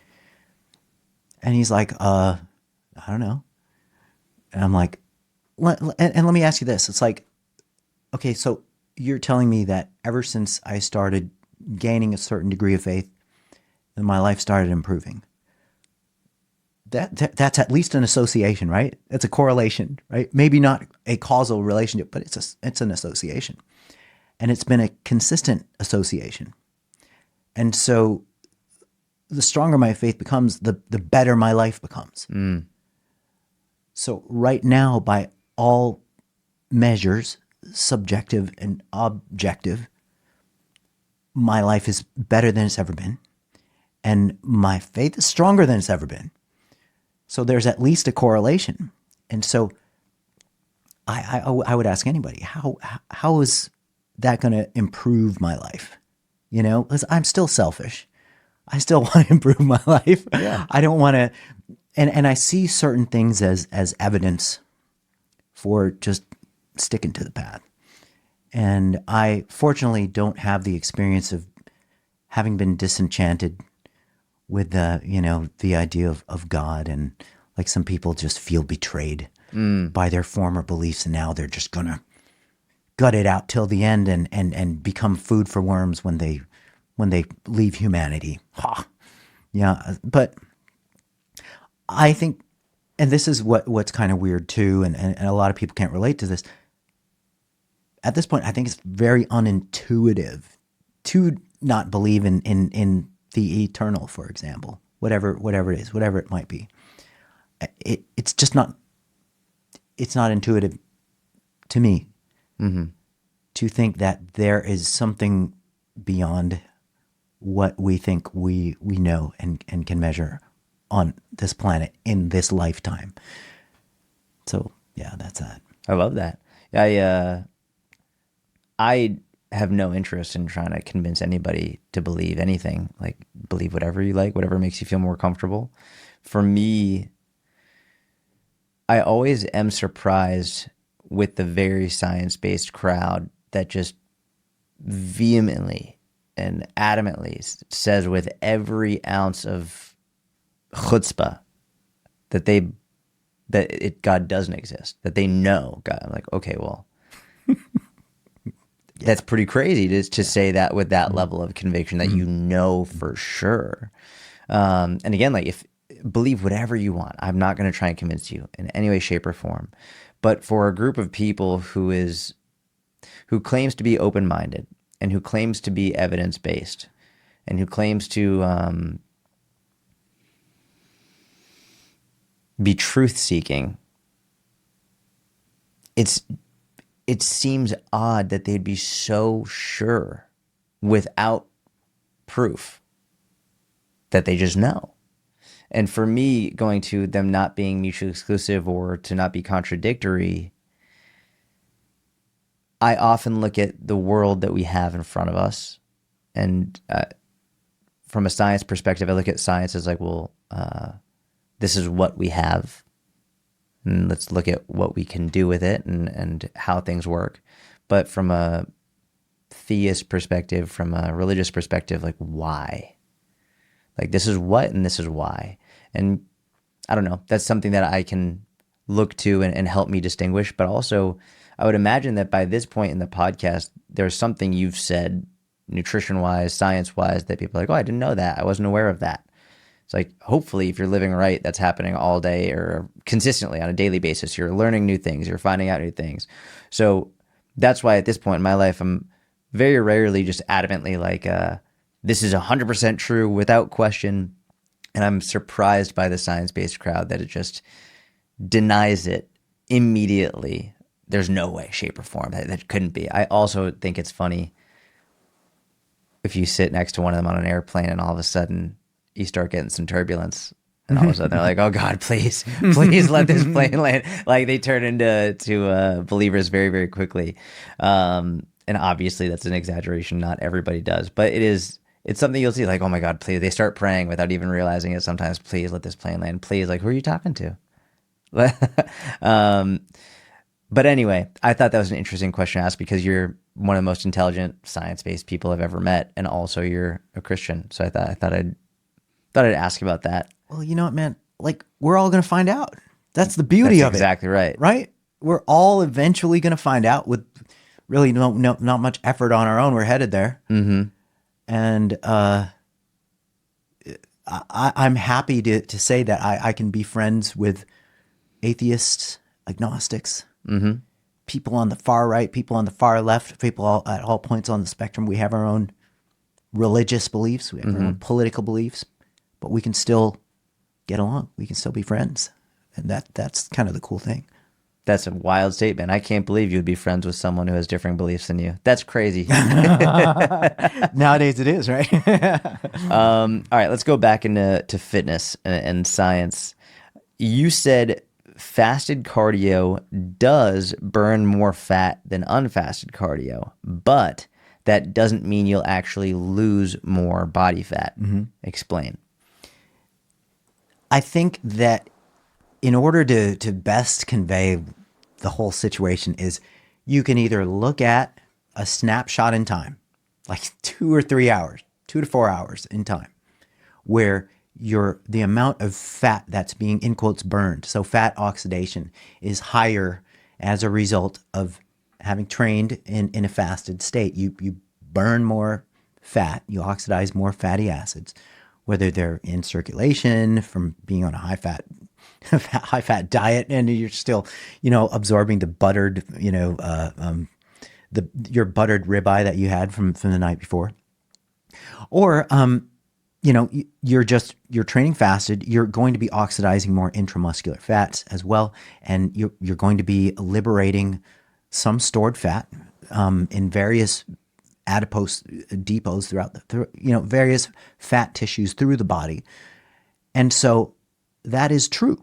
You will burn more fat while you're training if you're training on an empty stomach. But then the question becomes, okay, so what?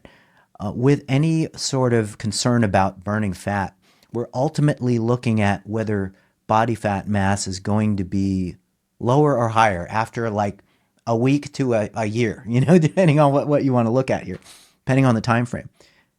It doesn't really matter what happens in this short snapshot of time. And so, and it's an interesting question. There's a lot of lore around fasted cardio being this special way to expedite your fat loss. But when you think about it, it's like if you put two groups of people on an identical diet and you just move the meals around at different points in the day, then it's going to come out the same by the end of the day regardless. And people just don't think about it like that. The people who skip breakfast and trained are going to be burning more fat during their training bout. And the people who had breakfast and trained are going to be burning less fat during their training, but they're going to be burning more fat later if these two people are consuming the exact same diets. And so then the question becomes, how can we draw some practical takeaways from this? Do what you prefer. And people have different preferences and people have different goals. Some people have performance goals. Some people don't. So you just take a look at your goal and your preferences, and then you tailor the program to that, knowing that you're not shooting yourself in the foot just because you didn't do fasted cardio. And while it's easy to talk about this stuff in just logical terms like this, it's a whole other thing to test it out in experimental conditions, scientifically. This has been done many times over. It's been done by my colleagues and myself in 2014. We tested the fasted cardio question on college-aged women, and there were no differences between the fed cardio group and the fasted cardio group by the end of the trial in terms of body fat loss. Both groups retained their lean mass. I set their protein intakes at 1.8 grams per kilogram of body weight, which is about 0.7-ish grams per pound. So we got them on an, in quotes, optimized protein amount. The caloric deficit wasn't severe. It was about 20% below maintenance. And we ran the experiment, and everybody kept their lean mass and lost fat at the same amount, regardless of when they had their breakfast. So that was one bit of evidence. And then there were 4 other studies that did something similar. It doesn't matter. And people still keep their lean mass, by the way, when they train fasted. Our subjects kept their lean mass with no resistance training. So there's this fear that, oh, okay, well, fasted training, you're going to like just melt your muscle off your body and stuff. Well, no, that's not true either. You have to create some pretty special circumstances to specifically get rid of muscle while not doing resistance training and doing some form of training. So How long was your trial? our trial was 4 weeks. So in 4 weeks of no resistance training, Yeah, no lean mass no loss. lean mass loss, as long as protein was kept sufficient, which was about 0.7 grams per pound.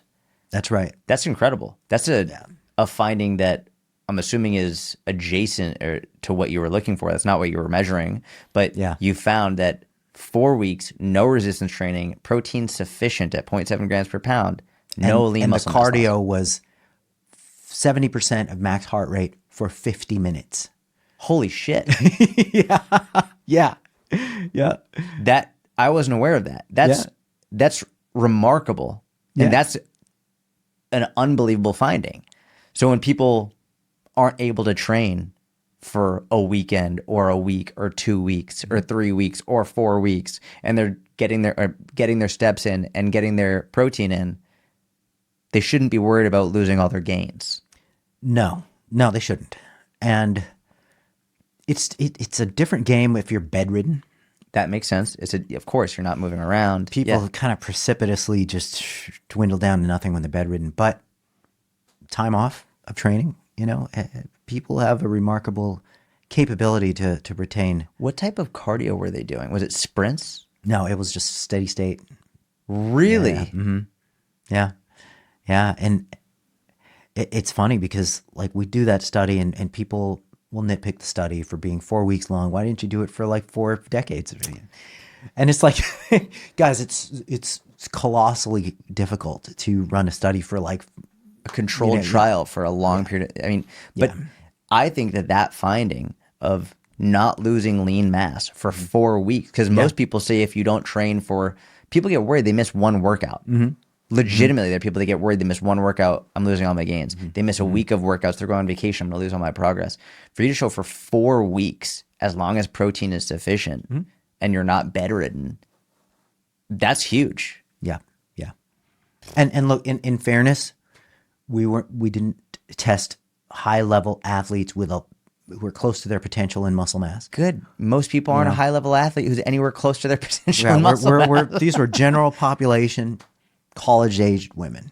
Which, honestly, I would have less trust in the study if it was a high-level athlete near their genetic muscular potential, because maybe they're more likely to lose it a little bit, and that people would extrapolate that to people who are more average individuals. It's like, I would rather see the average individual. That's amazing.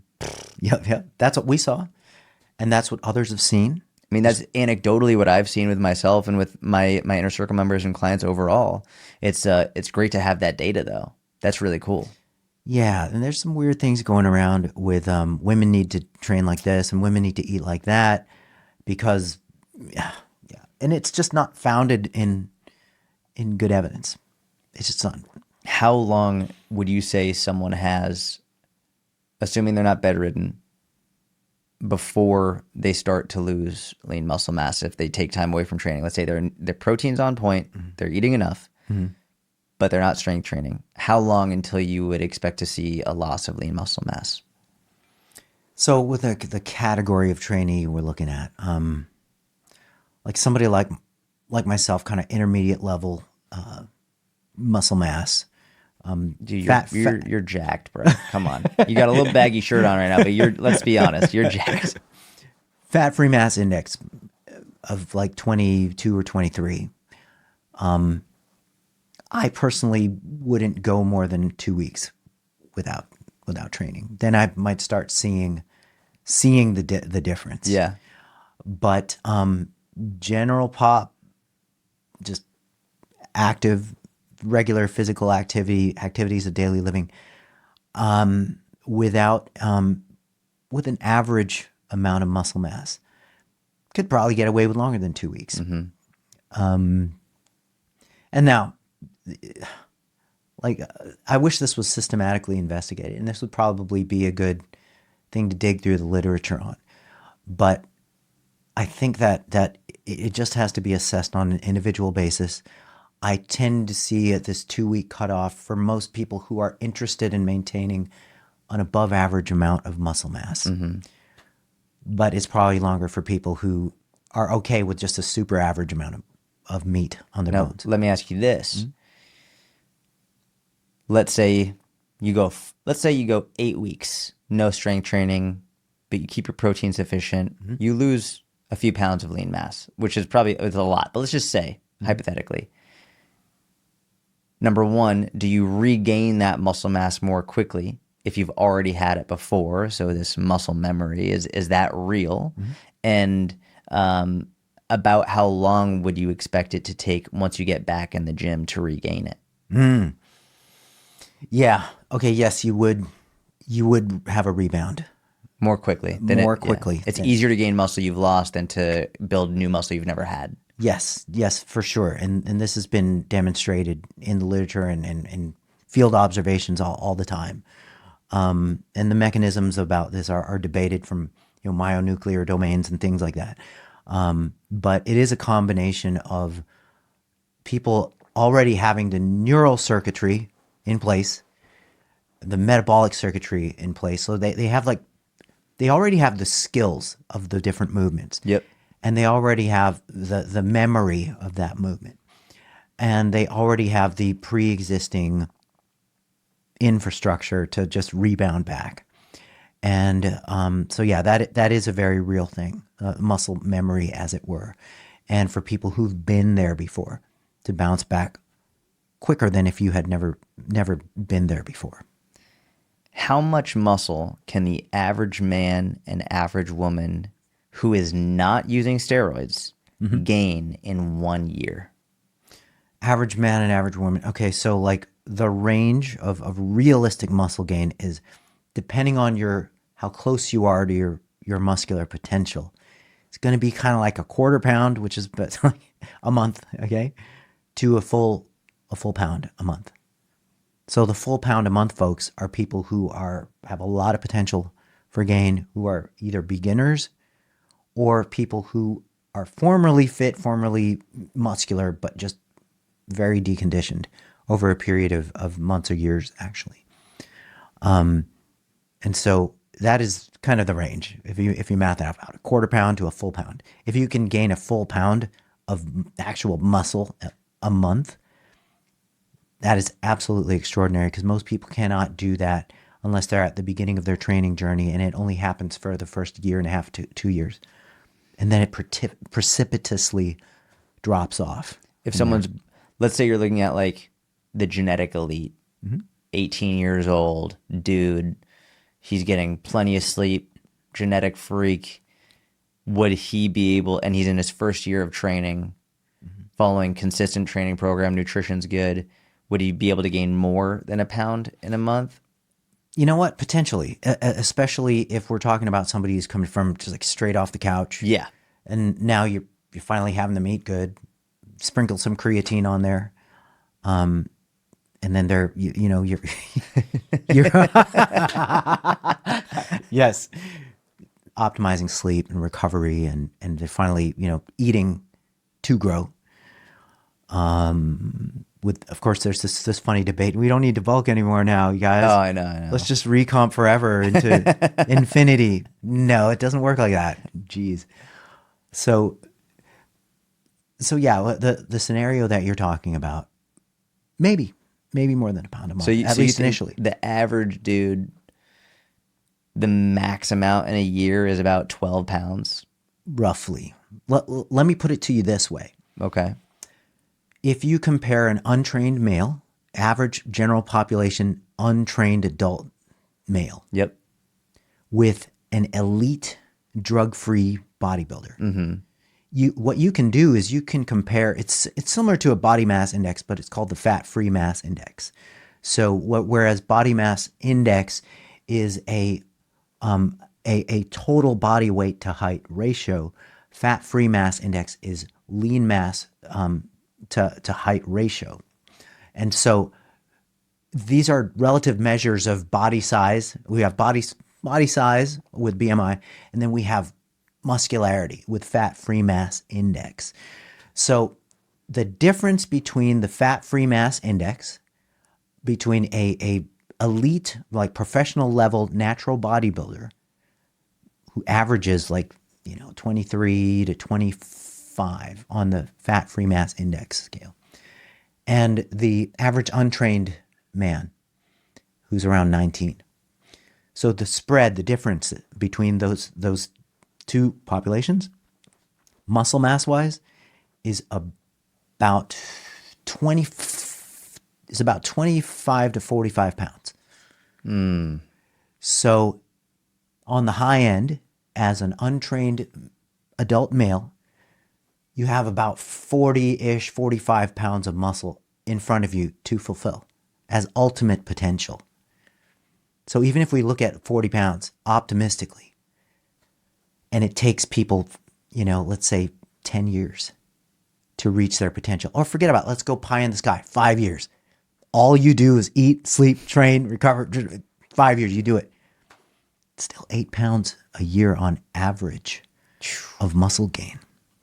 So these gains are just very hard fought. It's an incredibly brutally slow process. And let's say average female, is that about half as much as a male? About-ish. Yeah, it's about, with women, it's like 16 to 25 pounds. If you do that same math between the average untrained and then the elite female natural bodybuilders, you have about a 16 to 25 pound spread between those two. Okay. Yeah. Yeah. So it is roughly half, almost, a little more than half. That's devastating. Yeah. Like the amount of muscle that you can really expect to build. That's devastating. It kind of is. It kind of is. But you know what? People are beginning to train smarter now, and people are beginning to, get their nutrition in line. And so it just puts expectations into a realistic perspective, which is great. I mean, that's fantastic, but also it's like, fuck. Yes. Yeah. And it is brutal, considering that we talked about a 5-year scenario there, when almost anybody that you and I know who has kind of come pretty close to their muscular potential, usually it takes like 10 years. Yeah. Because of life and just life happens. You have to be ruthlessly consistent. Yeah. Makes total sense. What do people need to understand about seed oils, and are they really Satan's urine? Satan's lubricant. Yeah. So these are the main things people need to understand about seed oils. Number one, we humans need to scapegoat something simple. We need to point the finger at like a simple, singular thing to blame for the ills of humanity. So right now it's seed oils. 10 years ago, it was sugar. 10 years before that, it was fat or gluten. Oh, yeah. Gluten was a big one. And 10, 20 years, it was carbs, period. It was just carbs. Carbs are bad. I remember growing up, we had the snack wells in my house. Remember those snack wells, like the low fat? Health Valley was the company. Yes. I don't even know if they exist anymore. Snack wells, it tastes like cardboard. It was so bad. You can eat as much as you want. They're like yeah, dude. Yeah. Oh man. Yeah. Ooh, I remember those cookies. Wow. You just use them to like sandpaper things and stuff. But that's the thing. Like seed oils are kind of the lightning rod right now. But it's extra. I'm just, at risk of offending some people, it's extra stupid to think seed oils bad. Please offend people. I love it. Like, look, I totally get it that the lay public is vulnerable to misinformation, and you only have enough time in your life and enough energy as a lay person who doesn't do this stuff for a living, who doesn't have your nose stuck into the PubMeds all day. So you just kind of listen to the authorities in the space. And if you hear enough authoritative figures saying seed oils are bad, well then, hey, that kind of becomes really deeply ingrained in your belief system. The problem with saying seed oils are bad is that this is not rooted in the weight of the scientific evidence. It's just not. I mean, you can either take my word for it, or you can look for yourself. Like whenever I ask somebody what slow down. There's like a dozen seed oils out there. So that's problem number one. You're saying seed oils as if they're a single monolithic entity when they're not. They're just a diverse group of seeds with different biological effects. So let's slow down. Let's look at this thing one at a time. Let's have a productive dialogue about seed oils. Let's start with the seed oil that concerns you most. What is that? Canola oil. 9 out of 10 times that's what you'll hear. It's canola. Okay, cool. So how do we find out if something is good or bad? We can look it up. We can look up the scientific literature on this stuff. We can test it. We can test it. So with things like oils and foods and things like that and health, foods and health, there are a few different lines of evidence that people should keep in mind when they're trying to judge a food. Okay, so there are effects on what's called intermediate outcomes. So intermediate outcomes are things that are indicators of either the development of disease or the non-development or prevention of disease. So these intermediate indicators would be things like blood biomarkers, blood lipids, blood glucose, like things that you can track in circulation. Okay, those will give you certain hints at what might be happening in terms of disease development. So those are the intermediate markers, like LDL levels or ApoB levels and things like that. Then the other things that you can look at are actual disease events, like heart attacks, death, heart disease. So those two sets of things, either the intermediate outcomes or the hard outcomes, those things can both be studied. They have been studied with seed oils. They've been studied with the range of seed oils. And when you compare the data, the evidence behind the seed oil effects on those things, intermediate outcomes and hard endpoints or hard outcomes, when you compare seed oils with land animal fats, then you see Beef tallow, butter. You see objectively worse outcomes on blood lipids and other markers of metabolic health, inflammation, things like that. And then you see more foreboding outcomes in things like mortality or death and heart disease. You see a greater amount of that with things like beef fat, butter. Oh, well, butter is, we'll put butter aside for a second. But land animal fats as a group are much more risky when you look at the actual scientific evidence than vegetable oils as a group or seed oils as a group. And in fact, if you were to just pick canola oil and try to gather up all the studies you can on it, on whatever effects, gather it all up,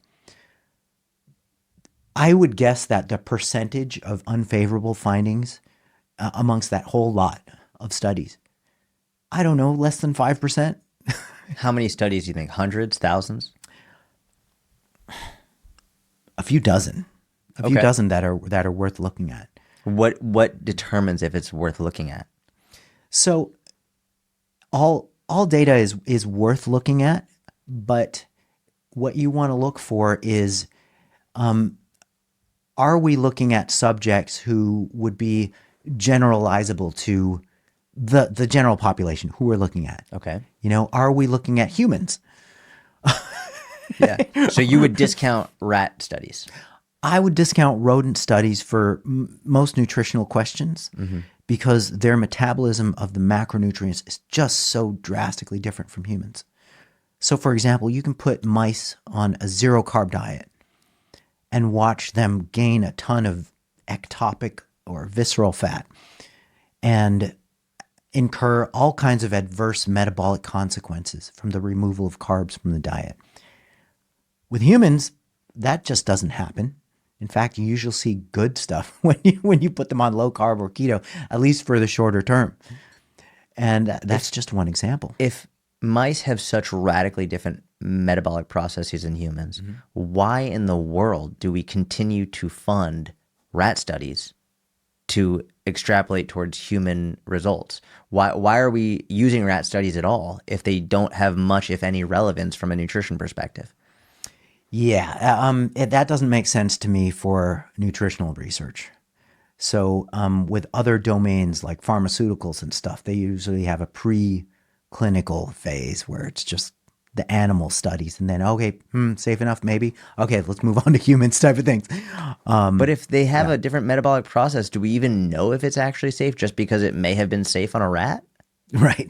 Like I'm Right. legitimately curious. Like it doesn't make sense to me. Why are we using rats if they don't even have the same metabolic response as humans?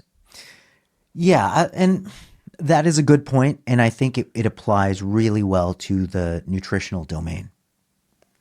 The reason why rats or mice, rodents as a group are used is because they're easier to manipulate than humans. They comply better. Well, of course. I That's obvious to Hmm. me. I'm Hmm. just wondering if we're actually interested Yeah. in learning the truth. Hmm. Why are we wasting our time, and why, like, never mind Yeah. subjecting them to it, but Hmm. like why waste our time with stuff that doesn't have practical carryover to our benefit, to our health? Why even bother with it? Yeah. No, that is a good question, and I agree that it is a waste of time and money to ask nutritional questions pertaining to humans and then test them out on rodents. Okay, cool. Hmm. Yeah. So you would immediately discount any rodent study pertaining to canola oil, for example. Well, well, yeah, because we have human data. So You when know. you have human data, Yes. let's prioritize that. So you have Yeah. several Hmm. dozen human Hmm. trials, Yep. and you would say that 95% of them have positive outcomes. On canola specifically, on canola oil specifically. And what people pivot to is, oh, well, look how it's produced. Oh, it's, look, they have to use these chemical solvents like hexane to extract them from the native source and stuff. And well, that happens with the other oils too. That happens with even olive oil too. I can send you a reference on showing that olive oil has higher hexane levels than one of the seed oils that, or a couple of the seed oils that they compared it to.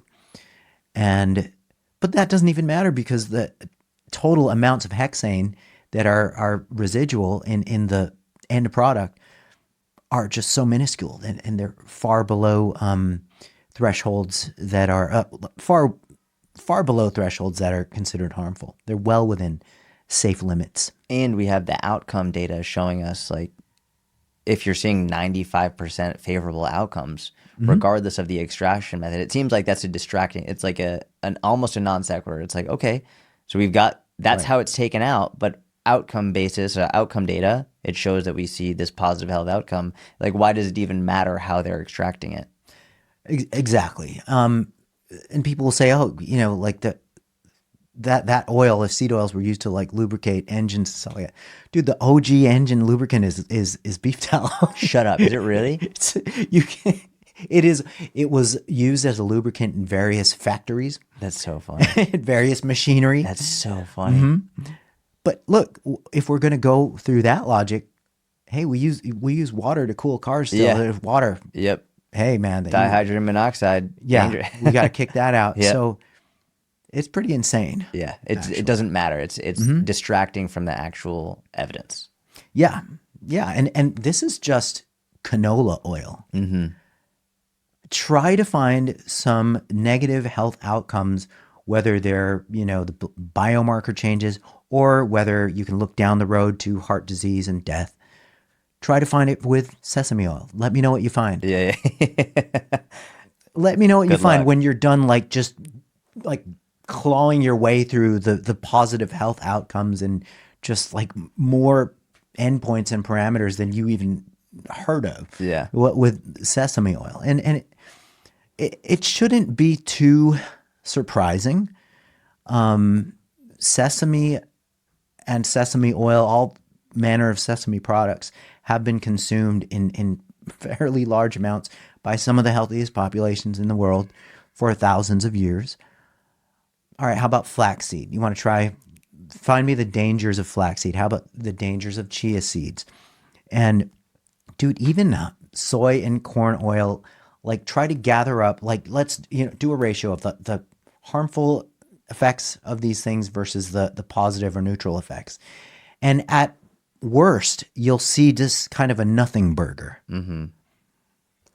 And I will grant, of course, if you're somebody who is used to dumping lots of oil on your food, or you're somebody who does that, plus you just eat a lot of deep fried food, you have far greater problems than the fact that it's seed oil. You're doing that too.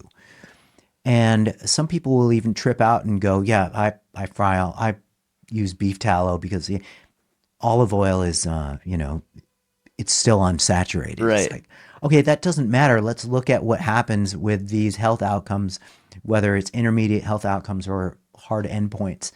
And olive oil just whoops the ass of beef tallow and lard and butter in every sense.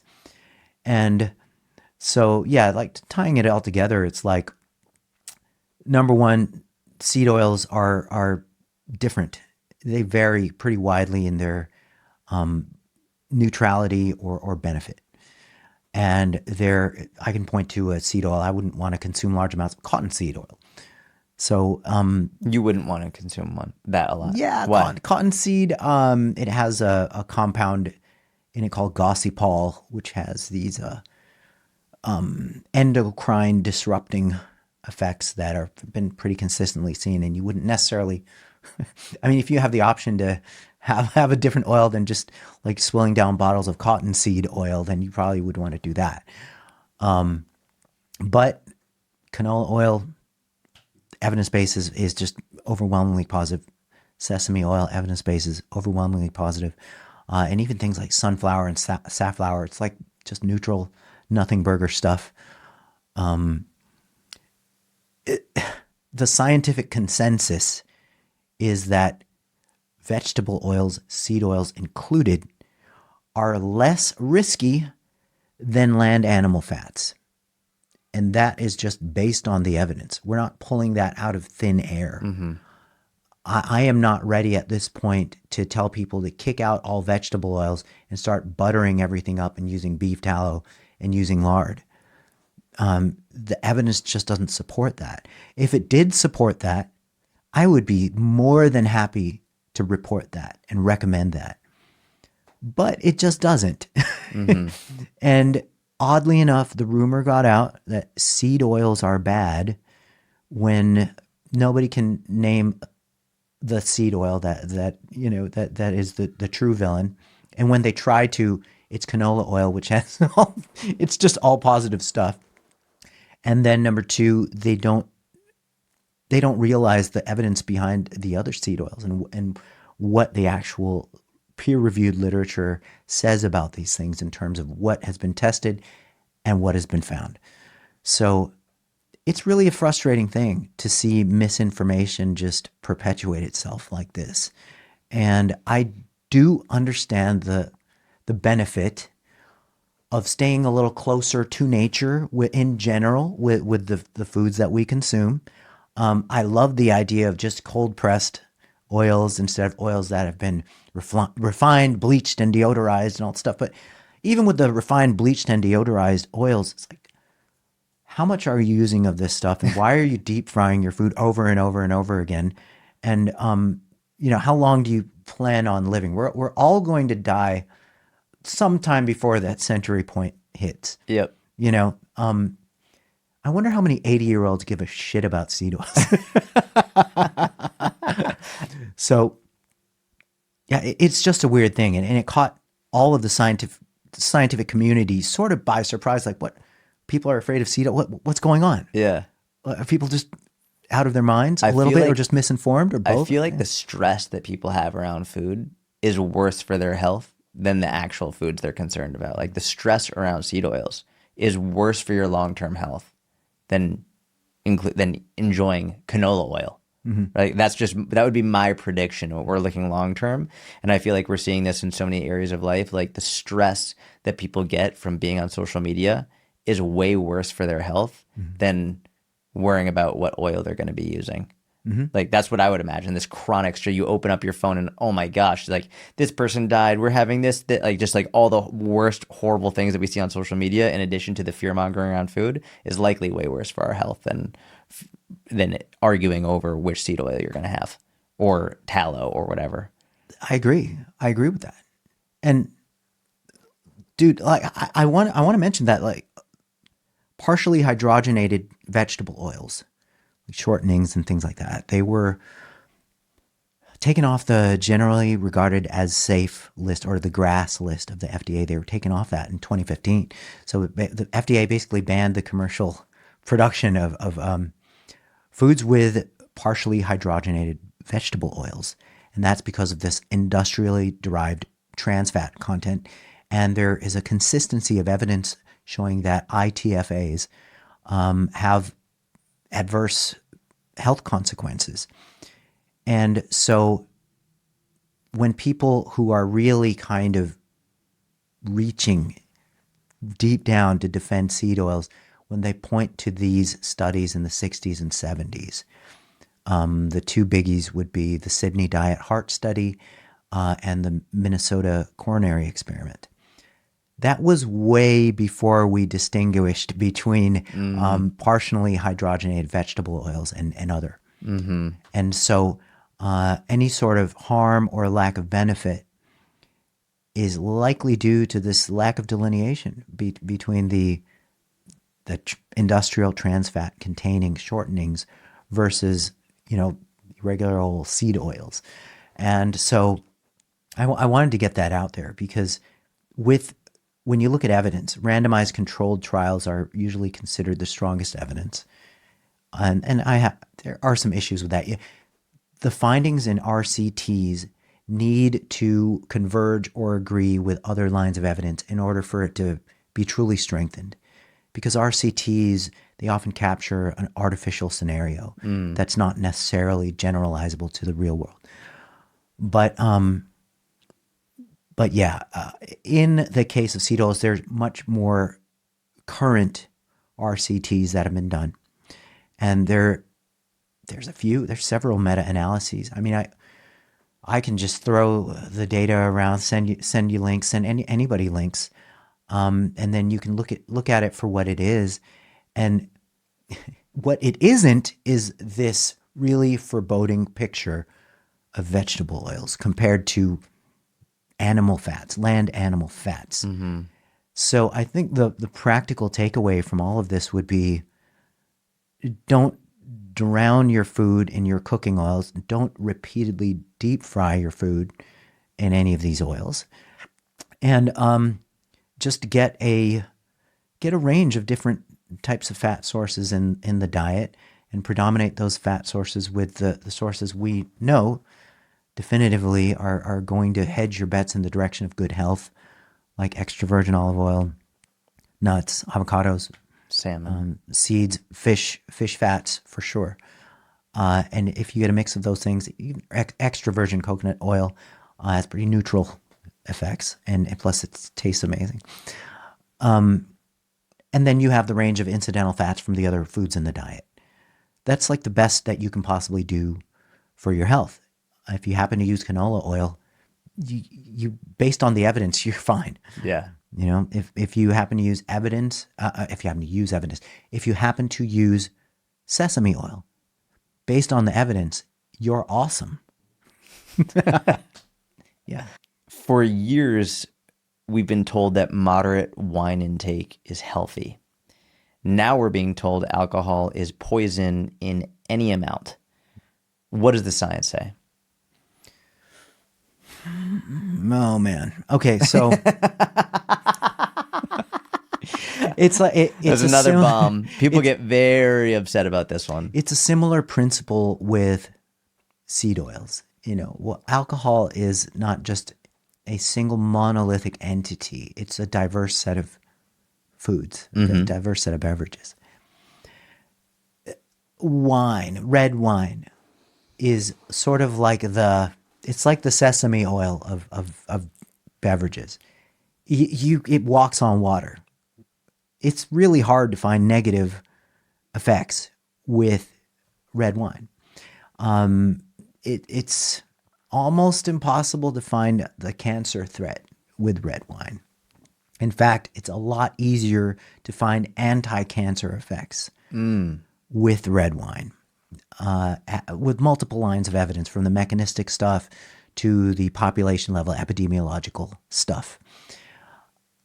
And so, when certain health organizations like vilify alcohol in any amount, they just kind of skipped over the research on red wine. And I just don't think it's warranted. I think that it's really weird. Even with the major health agencies, they're still run by people who want a little bit of spotlight and a little bit of newsworthiness on them. And they're still run by people who are a little bit maybe extreme and a little bit crazy. Like, for example, the world. It's true. And some of the people at the highest levels are freaking crazy. Mm-hmm. And this might be why they got to the highest levels. Well, true. Yeah. Yeah. They have this laser focus, and then they just make that climb. The World Health Organization at one point was proposing that we need to lower our added sugar intake to 5% max in the whole diet. And it's like, okay, these people have never actually worked with real Correct. people on the basis of diet design, nutritional counseling, nutritional coaching, and things like that, and helping them reach various goals. It's like, oh man, yeah. So the unproductive extremes sometimes make it all the way up and make it all the way out as public health messages that are pretty obviously unrealistic and unproductive. It's just unnecessary. What about white wine? White wine has not been studied as much as red wine for some odd reason. Maybe the red wine, big red wine has a little bit. They have a grip on the industry and the science there. But white wine, once again, generally not a threat. Generally not a threat. We just don't have the same kind of data set as we do with red wine. In general, you can just look at populations who consume white wine and red wine, and you don't see them getting hauled off with cancer cases at a higher prevalence than other societies. So I just don't see the material threat. What about other types of alcohol? Tequila, beer, whatever. Yeah. What is there a safe amount for any of these? And you're sober. You don't drink alcohol, right? So you've got nothing to gain from saying that that there are potential health benefits from white wine, red wine, whatever. I drink. I had wine last night. So I have no stake in the game. You have no stake in the game. What does the science say, about the other types of alcohol? There is a problem with association with those types of alcohol. Well, number one, cancer development is very tough to study. You have to, in a controlled manner, because there are ethical and feasibility limits to setting up a study where you load one group up with this type of alcohol and then try to follow them for years and decades to see what happens. So we have to rely on epidemiology for the most part. We have to rely on observational literature, which it is fraught with confounding variables. And some of these things you just can't control, so you have to more look at patterns and replications if we see a certain same thing over and over again. It is possible that with some types of alcohol, they're just almost inextricably associated with other lifestyle factors that might precipitate negative outcomes like cancer. So it's more of a smoking, not exercising, right. Yeah. high stress, lack of sleep. Yep. So check. Are you saying there aren't that many causational studies showing us that alcohol, whether it's tequila, beer, whatever, there are not directly causational studies, randomized controlled trials showing hey, these are going to cause cancer? There may be a smattering of mechanistic studies, and maybe some animal studies showing this in certain types of liquor. So do you think the mass, not red wine though, the mass vilification of alcohol in any amount right now, it's gone overboard? Oh yeah, definitely. We're not supposed to say definitely or absolutely in the scientific realm. Absolute certainty is something we try to avoid, because then you close the door for any further investigation and stuff. But just looking at the existence of humanity and what they've consumed and what the results have been population level wise. Those who do not get addicted to alcohol can live just ripe, long, healthy lives with alcohol included in the diet and not worry that it's some sort of independent and material threat to cancer development. That's my feeling on that. And everybody's welcome to roll the dice how they want to. You quit alcohol cold turkey, I did. and you've been sober for many years now. 7 years come next month, August. For someone struggling with alcoholism, what practical advice would you give them? I would say that get the idea out of your mind that you won't have a good time in social settings without alcohol. Get the idea out of your mind that life will somehow be less exciting or stimulating or fun without alcohol. Get the idea out of your mind that most of the cool people and most of the glamorous people that you want to be like have alcohol as sort of this integral part of their being. And I guess most of all, think about it. You are allowing yourself to be handcuffed by a liquid, by a fluid, by a substance. You're enslaved to it when you don't have to be. Was it difficult for you? Were there withdrawals? Was it? Yeah, I didn't. I got really horrible sleep for about a month. And I just got some odd, it was an anxious time anyway. So that could have contributed to the bad sleep. So there's a lot of factors in the mix in my situation. But I would say I took about, I want to say 2 to 3 months to feel kind of normal and be able to sleep. Because I depended on alcohol to kind of sedate and help me fall asleep. So yeah, when you remove that part of the routine and that mechanism, then there is some readjusting to be done. Yeah. Do you take anything to help you sleep now? No. Melatonin, anything like that? Nothing? Nope. Cool. Nope, nothing. What I try to do is try to cut my coffee intake off by noon if I can. Yeah. What can parents do to prevent their kids from having a disordered relationship with food? Speak of food in shades of gray rather than black and white. So there are certain foods that they're sort of the all-star foods, the superfoods, if you will. Highly nutritious, and good for body composition, good for health, good to have in large amounts often. And there are certain foods that might be delicious, might be a treat, good for indulgences, good for sort of letting your hair down and feeling like a rebel and things. But you can't predominate your diet with that. Those foods should be in the minority. Just like with anything in life.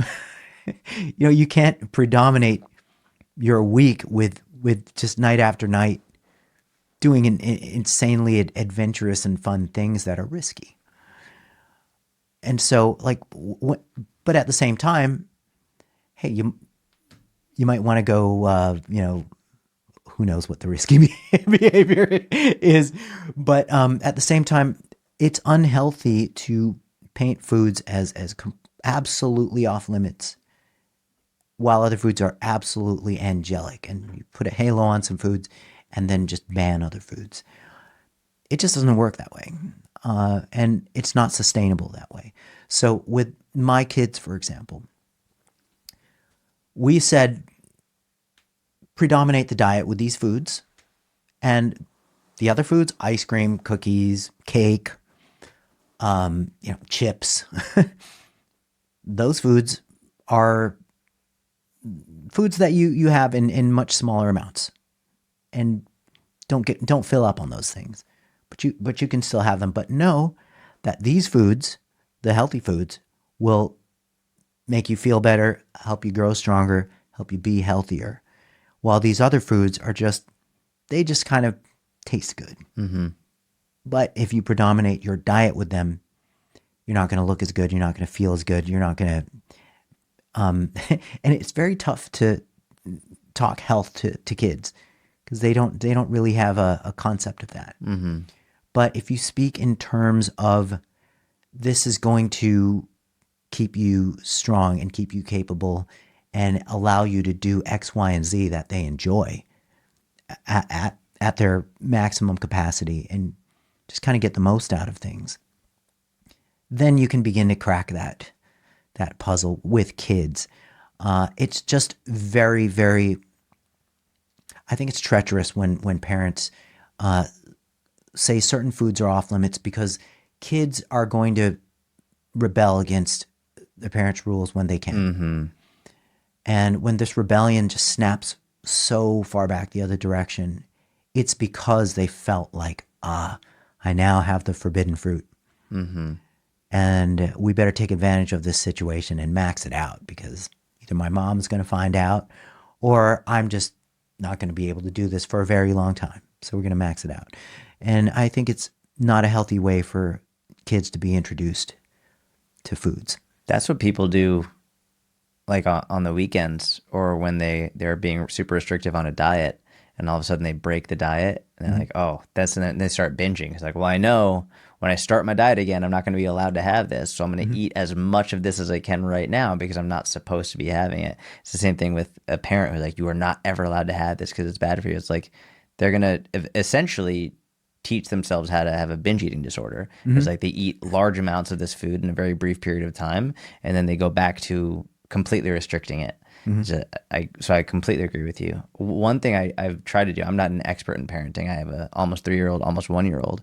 But one thing I try and do is I try and connect the foods to an activity or how they're feeling. So like you saw my daughter hanging in the gym yesterday, like she'll hang onto the rings or the bar. And so in the morning she'll often have eggs. I'll be like, "Hey, sweetie, like, what are eggs good for?" I have a video of it, and she'll be like, "Muscles." And so then when she hangs, and like she'll hang for longer than she has before, like it's probably the eggs. The eggs made you stronger to do that. Or like if she's running really fast, I'll be like, that was the rice, or that was the bread, or whatever it is that we had. That was the carbs because they give you the energy and they make you feel good, or whatever it is. I try and connect the foods that are more nutritious, that I would say are all the time foods, to things that make her feel proud, things that make her feel happy. And the sometimes foods are foods, obviously you don't have them all the time, but it's nice because there's no vilification. It's just I really talk up the more nutritious foods, and I just don't talk down about the sometimes foods. It's like, let's just really go over the top on the things that we want to emphasize, and then we can, by example, show that we can enjoy these sometimes foods occasionally without guilt or shame. That's generally how I would approach it. Yeah, and you know what? First of all, that is a brilliant way to go about things. I totally agree with that, and I found that has worked with my kids who are now 18 and 21. And I think that the example that you set with the way that you eat and the way that you view foods, like whether you're eating an ice cream cone on occasion or whether you're just enjoying these healthy foods on a daily basis, I think that the kids just learn from observing that, and they get really strongly influenced by how the parents' eating patterns and dietary patterns look, and the positive things that happen from maintaining this healthy dietary pattern. Even with my 21-year-old, he can drink now, and I would never, even somebody who doesn't drink myself, I would never go, "Well, son, if you just don't ever drink, ever, zero, be straight edge, you can join the club." I would never do that. Yeah. I think it would have the opposite effect. 100% agree. And, my kids have observed how my life has changed and improved since I went from a problem drinker to a zero drinker. And they have that perspective and they weigh it out. And I know that it kind of sits with them and they're a little bit maybe more cautious than others who have not been exposed to sort of the dangers of alcohol addiction. So, what the parents demonstrate is super duper powerful. Yeah. I have 3 more questions. All right. Okay. First, looking back on not your career as within nutrition or fitness, but on your training career, like your time in the gym, what was your favorite time with your own workouts? Kind of recent, actually.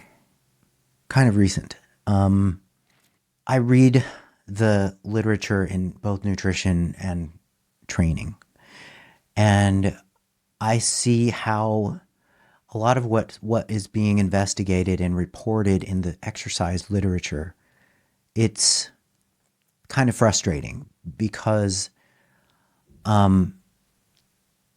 there's not a lot of useful stuff beyond some really basic, just kind of no-brainer-ish stuff. And so what I like to do is I like to mess around with the things that we're not supposed to do. Like, for example, one of my goals is maintaining an above average amount of muscle mass. And I actually would like to gain a few more pounds of muscle just because it's sort of fun. It's sort of like a sport, it's just one of the things that people who have no life, they like to do. So, no, it's a challenge for sure. It's a challenge. And just because of my age, you're not supposed to, be able to maintain or gain muscle very easily at all, and which is true. So with maximizing rates of hypertrophy, the consensus is you got to rest quite a bit between sets. I'm talking like 2 minutes would be minimum, sort of the minimum. That's the bare minimum. That's and a lot of people get mad at you for saying that. It's got to be at least 3 to 5. Yeah. Right. And so I'm like, oh, okay, so they're doing 2 to 3. What if I don't rest much at all? Yeah. And so what people don't realize is you can impose progressive overload with any kind of rest. Yep. Any kind of rest interval. Yep. And so while your rates of strength gain at heavier loads certainly are going to be a lot slower if you have shorter rest periods. And if you have a 12-week contest with another group in muscle gain, they're going to beat you. Mm-hmm. But okay, well, how about a 12-year like lifting career? All right. Yep. Like the way that I train, I enjoy shorter rest periods, but I've progressively overloaded that. Yes. That model. It's a great point. You have to follow the same principle. Yeah. Progressive overload. Yeah. Just with shorter rest periods. With shorter rest periods. And I like higher reps. I don't enjoy training below 10 reps a set. Yeah. Honestly, I probably average like in the teens. You like that burn? I love the burn. Now this is for the first work set. Okay. Yeah, I routinely I routinely go down to like 5-6 reps in the subsequent sets. Especially because shorter rest periods, so you're just getting way more fatigue. Yeah, dude. Yeah. Makes sense. Them fatigue metabolites getting in the way of the hypertrophies. And I just enjoy, the minute I started like saying, you know what, I don't want to follow the long rests and It's boring. lower reps and stuff. And I want to try just something different, something fun, and I actually gamify my like a given exercise, and I cluster set it in this way that I've found to be really fun. And so and I love taking sets to failure. it just feels better. It feels great. It is it's almost my way of doing cardio. Yeah, yeah. And so everybody should train the way that they enjoy it most. And this is just the way that I enjoy training. I love taking sets to failure. I love short rest periods, and I love high reps. And I know that all of those things would raise issues as far as maximizing rates of muscle hypertrophy go. But I would contend that resistance training with short rest periods and higher reps has different adaptations than training sort of the classical way. 100%. Just different physiological adaptations that are a little bit more towards the cardiorespiratory pathways and a little bit more towards other pathways that might improve metabolic health and fuel use. And who knows, maybe even body composition. So ever since I just started saying, okay, screw this, screw the consensus, I'm going to train this way, but still progressively overload it. I love that. It also goes to something I wasn't planning on discussing, but last night you and I were getting a workout in with our wives. It was a great workout. And I asked if you have any aching pains or injuries. And you're like, no, I don't. Yeah. And I don't know a single person, and I've been in this industry 20 years now. I don't know a single person who has, for long periods of time, trained ridiculously heavy and like the really long rest periods, who doesn't in some capacity have some aches and pains. And you look at a lot of these people, notably dudes who have put on a lot of muscle and have spent a huge portion of their training career training ridiculously heavy, taking very long rests all the time. They've got no mobility. They've got chronic pain. They walk like the Tin Man. It's bad. Whereas I was watching you move, and I was like, this is crazy. You're 53. You move super well. You have no chronic pain, as what you were saying last night. And it's not a surprise to me when you frame it from this perspective of, I'm not putting an outrageous amount of excess undue stress on my joints. I'm actually taking a little bit shorter rest periods, but I'm still progressively overloading within those shorter rest periods. So you've been able to add a lot of muscle without a ton of stress on your joints.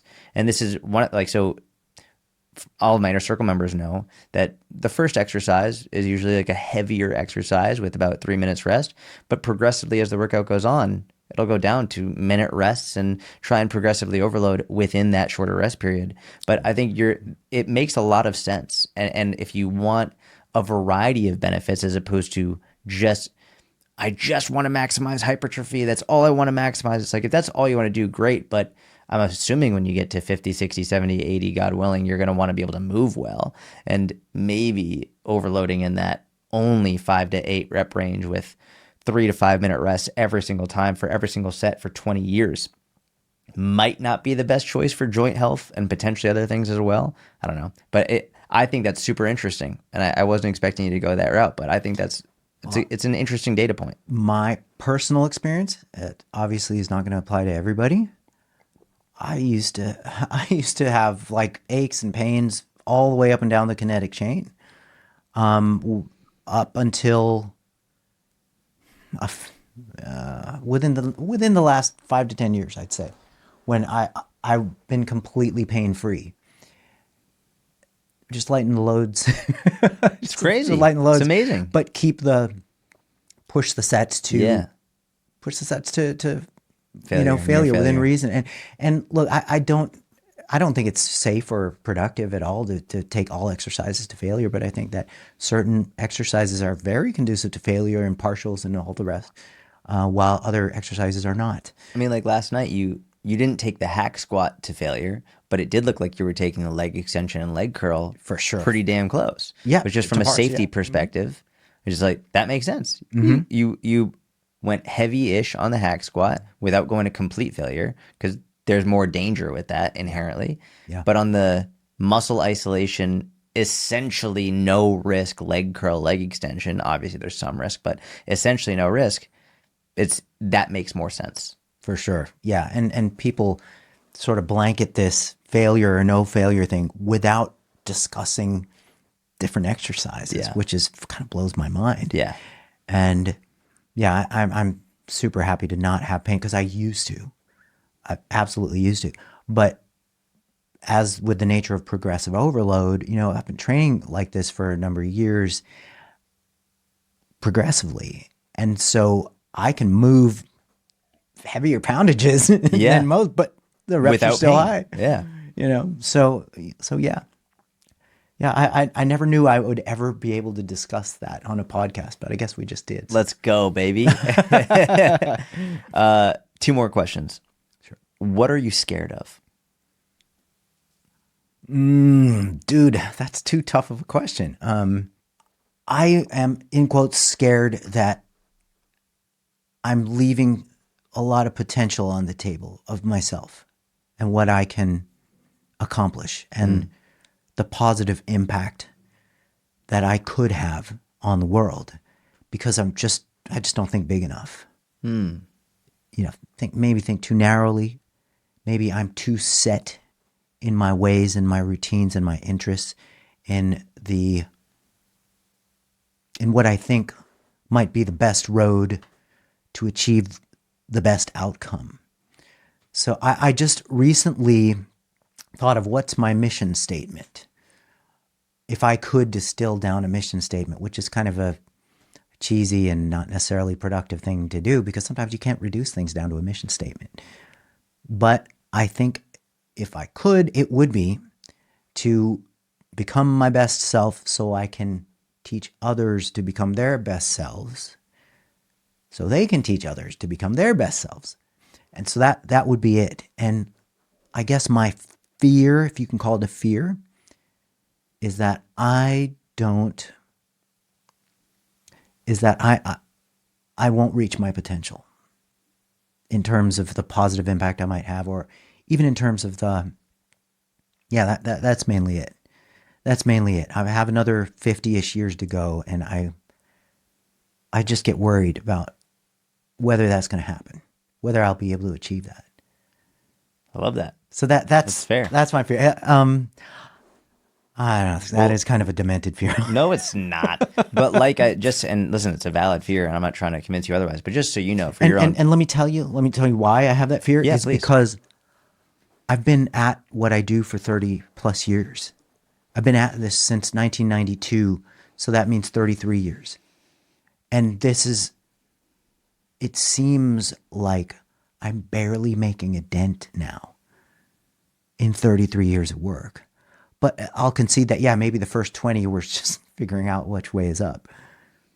So hopefully exponentially I'll get more effective. I also feel like you're being unjustly hard. You're overly critical of yourself because I look at you as you are literally none of what I've done would be possible if it weren't for you. So literally, if I've ever helped a single person, that's directly a result of you. And I know countless people who look up to you and credit you with everything they've accomplished. So for whatever it's worth, I think you're out of your mind to think that you're just barely scratching the surface. I think that you are leading the way for hundreds of thousands and millions of people. And I think that your direct impact directly is more than you can count. So for whatever it's worth. And the fear is valid, but also let's just be objectively honest with the data. And it's like the data is pointing to Alan like as the leader at the forefront of the industry, just to be clear. Well, I know you're super honest and direct with everything. Yeah, because I've told you, and I think you're being an idiot too. Like, yes, you do. You have just not too long ago. And I listen to you. I take notes. So I appreciate that. It means a lot. What are you excited about? I'm just excited every day to have Jenna as my best friend and my wife. I wake up excited about that. I love that. How long have you been married now? since 1999. So would that be 26 years? Wow, that's amazing. And you've known each other since middle school. Yes. Yes, we have. So before we sign off, I need everyone to continue listening, keep watching, because I'm going to ask you where they can find you. But I have something to say first. I subscribed to your Alan Aragon research review, and Alan did not ask me to say this, so this is 100% on me. I subscribed, it was either 2011 or 2012, for $10 a month, and I've been a member ever since, and it is without question the single greatest resource that I've ever found in terms of staying up to date with the current evidence and research pertaining to all things fitness, strength training, nutrition, all of it. And I spent about an hour last night trying to convince Alan to raise the price because it's been $10 since I joined. I think it's been $10 since you started it. And what year did you start it? 2008. 2008. $10, like crazy. And I'm trying to get him to double the price to $20 a month. I don't know if you're going to do it, but I would highly encourage every single person listening. Obviously follow Alan, but join his research review. We'll put a link in the description, the Alan Aragon research review. It is without question the single best resource I can recommend for anybody who wants to understand the research, to look in, to dive into the research, to look more closely at it, to get a better understanding of how to read research. Many people don't know this, but the research review is what inspired me to create the Inner Circle. I was like, oh, Alan has this amazing thing for people who, whether you're coaches or professionals, you want to get a deeper understanding of the research. I was like, and he did it every month. And I was like, I could just do this for the general fitness population. So I can't speak for Alan. He might be increasing the price soon. I'm hoping he at least doubles it. But if you want to get in before that hopefully happens, I would encourage you to do it right now. So the link will be in the show notes. We'll also put your Instagram and all your social media handles in the show notes as well. Please follow Alan. Dude, thank you so much for coming on. You are one of my favorite people in the industry and one of my favorite people, period. And I am honored to call you a friend, Jordan. Likewise, brother. Thank you. I appreciate you. I love you. Thank you, everyone, Love you for too, listening. bro. If you, again, please follow Alan. Join his Alan Aragon Research Review. If you like the episode, please give it a thumbs up. Subscribe to the channel if you don't already. Please leave a 5-star review on Spotify, iTunes, wherever you're listening. I appreciate you. Have a wonderful week. I'll talk to you soon.